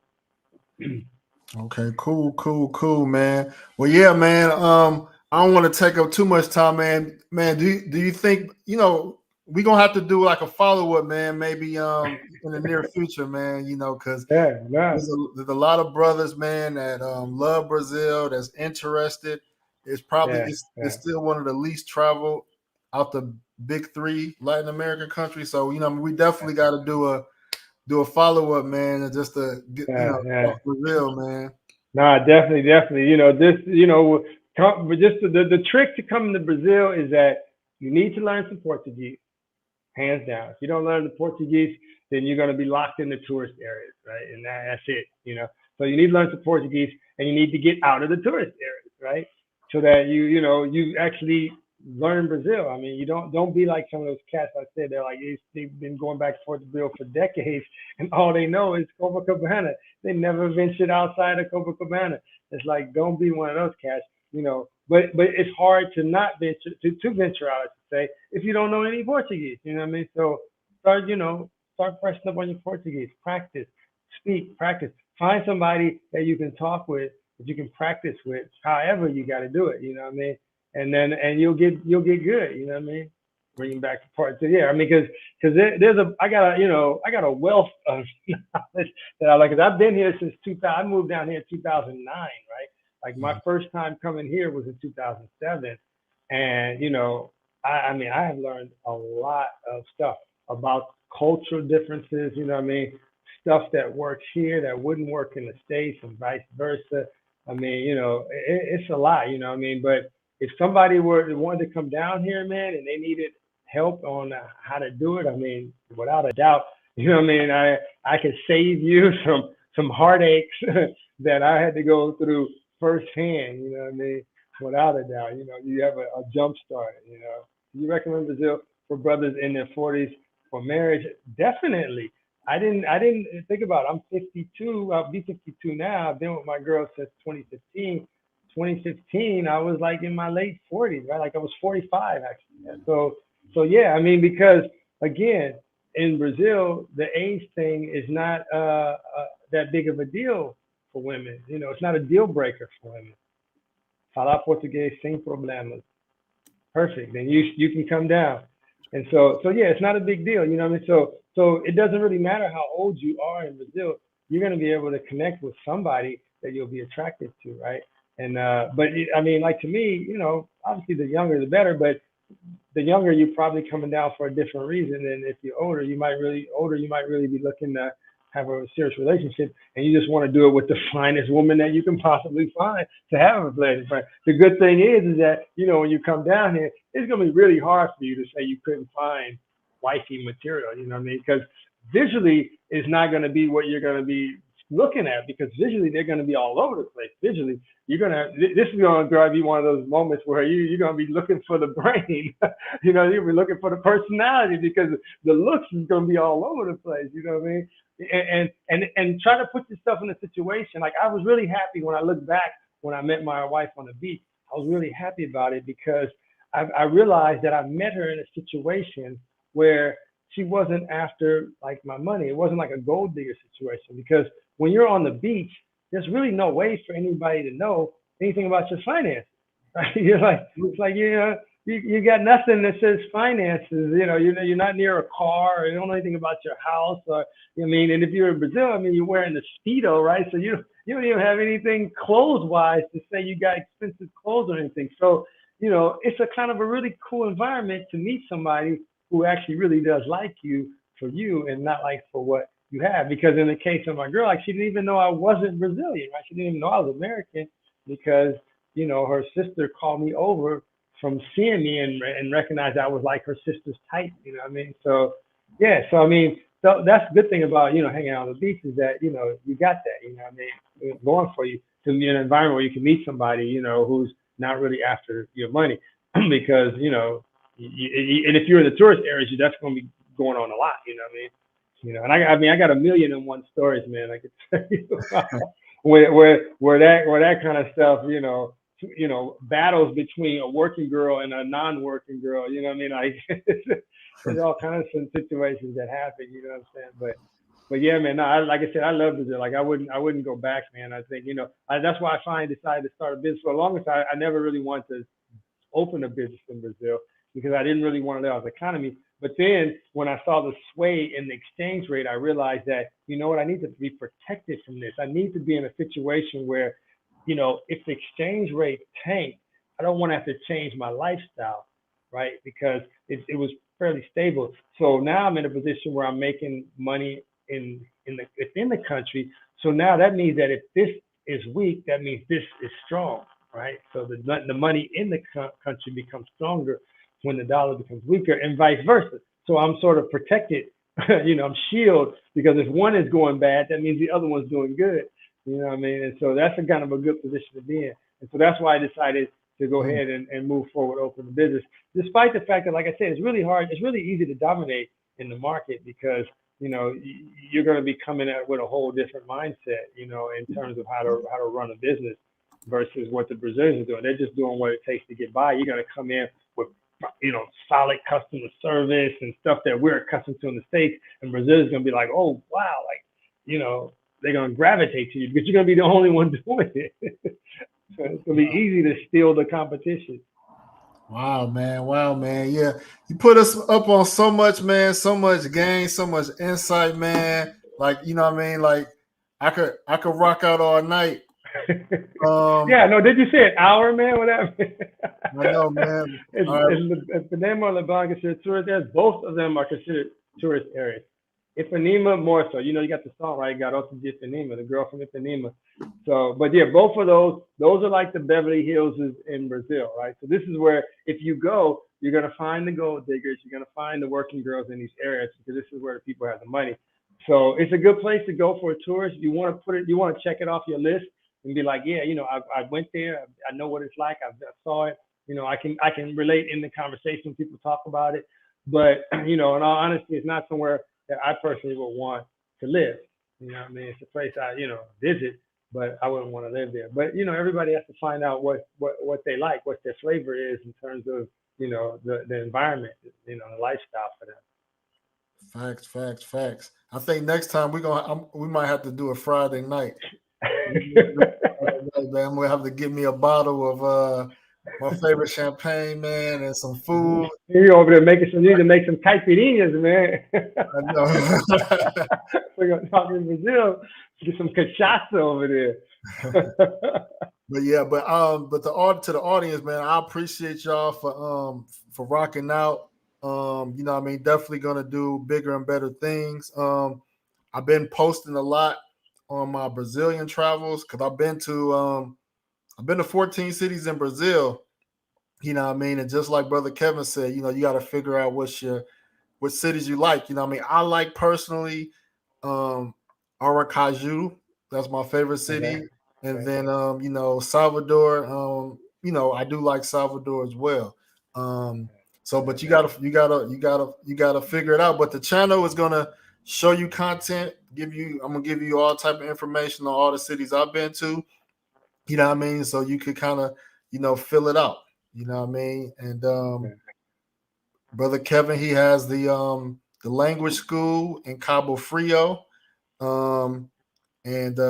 has this, wifey, you know what I mean, and doing things, man. So, you know what I mean? So we definitely gonna bring you back, man. I'll let some time go in between before I bring you back, but what I mean? Cool. And if anybody plans on coming, coming down to visit Brazil, specifically Rio, you know what I'm saying?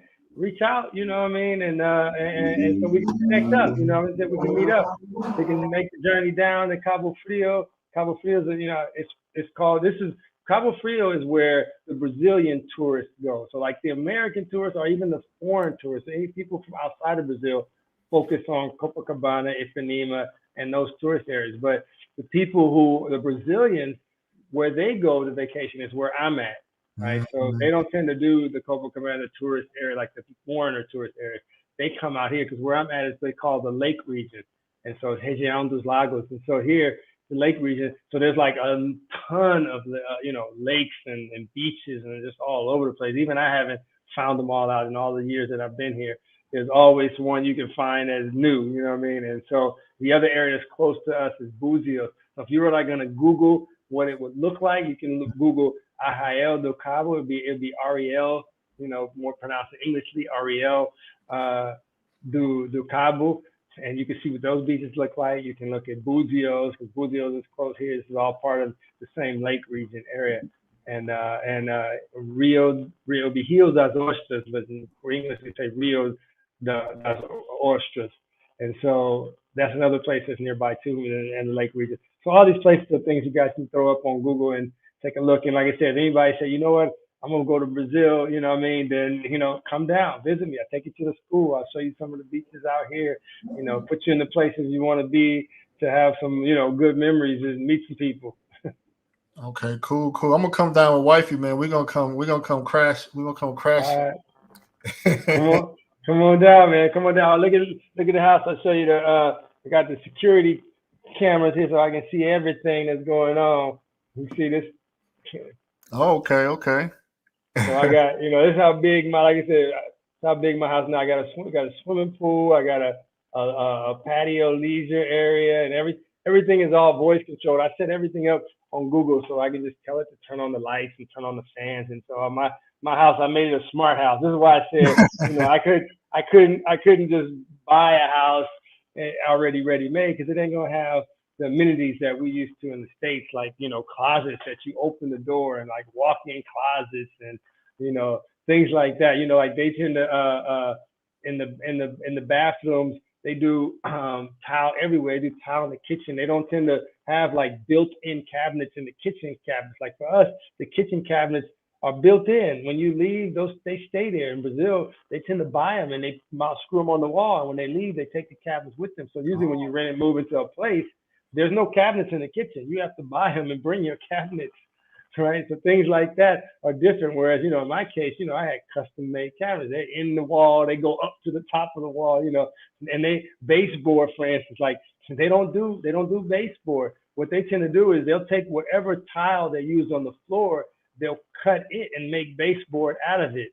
You know what I mean? So whereas, we tend to like put real, so my house has got like real baseboard, you know what I'm saying? So there's a lot of things about my house, like attics. They don't tend to have attics, you know what I mean? Like I have an attic, you know what I mean? Where I pull the stairs down and they unfold and I go up. Like they don't tend to have stuff like that. So, I made my house really American. Like my garage doors, it vertically, rolls up like this. Like that's not normal here in Brazil. No one has that. Like when people see my house, they're like, oh wow, like I didn't even know they sold that in Brazil. It's like stuff like that. I guess so my house is like completely different from a standard, traditional Brazilian home. But I had to do it that way. Like outlets, like, I got like 2, 3, 4 outlets on every wall. You know what I mean? Like you go to the Brazilian house, they have one outlet in the whole room. It's like, and it ain't easy. It ain't like in the States where you got drywall where you just cut a hole and pass a wire. No, this is brick, right? You gotta break the wall all up to be able to run some conduit to, add another outlet. So it's like now you gotta paint, you gotta put stucco back and repaint the whole thing, because you can't just paint where you patched it, because it ain't gonna match. Right. So yeah, it's a lot of work. So stuff like that is like, no, I need to build my house with outlets up the yin yang, so I don't have to ever worry about, not having an outlet. All my outlets are 20 amps, because in Brazil they tend to have some things that are 10 and some things that are 20. Wow. So if you try something that's 20, you got to put that adapter on there. So not my house. Every outlet is 20 amps, so it'll handle everything. I got 220 in some places just to be able to, if I need it. And like I said, my house is wired up with a generator. So like if right now we were talking and the energy, dropped off, then I have a computer that's connected to the meter that will detect that the energy dropped, and it will turn on my generator and switch the line to run the house on the generator. And then when the energy comes back, it will detect that and switch back to the line and then turn off the generator. You know what I mean? So I got stuff like water. You know what I mean? I got a cistern so that if there was ever shortage of water or anything, I got water to pump up that I store underground. And like you know what I'm saying? The things like these are the kind of things like, if you came to Brazil, you wouldn't think about that you should have until it happened to you, until you were like about taking a shower and you're like, hey, what happened to the water? Like, what do you mean there's no water? Like, why? When did that happen? When is it coming back? Nobody knows. We might be without water for a day. So 2 days, who knows? Like I said, so these are the kind of things where it's like those gotchas where like firsthand experience, that, if you buy a house or build a house, you better build a cistern, because throughout Brazil, this is something that happens. You know what I mean? So these little tidbit things. But yeah, like you said, we can save some of this for part 2. Cool. Yeah, fella, this is inspiration, man. Even if you're 40 years old, man, you can start over, man, and build up. And, you know what I mean? It's never too late, man, to, you know what I mean, make your dreams happen, man. Never. So this is Kevin's email. If you want to contact him, I'll put the email in the chat, you know, or else you could come back to this video and look at it as well.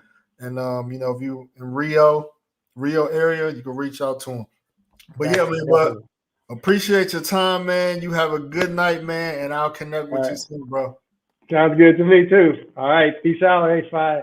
Peace out. Yeah, brother Kev, yeah, he's my fraternity brother too. You know what I mean? So it was good to have him on. But yeah, so you know, I'm gonna keep putting out you know, shows like this. Try to get some brothers that's married or in serious situations in other countries as well. You know, but yeah, I appreciate y'all rocking out with your boy, and I'll catch y'all sometime this week. Peace out.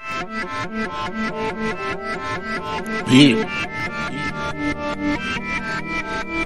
Like the flight book, it's a library.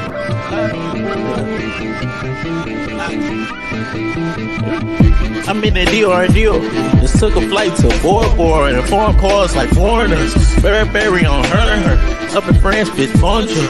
I been come to go soon. We going Paris tomorrow. Only Paris we carry, spin at the mall. We doing same alone. My diamonds be saying, add some more change. That's the same alone. Tripping all the way from home and taking the wrong. Got the flight book, it's a library.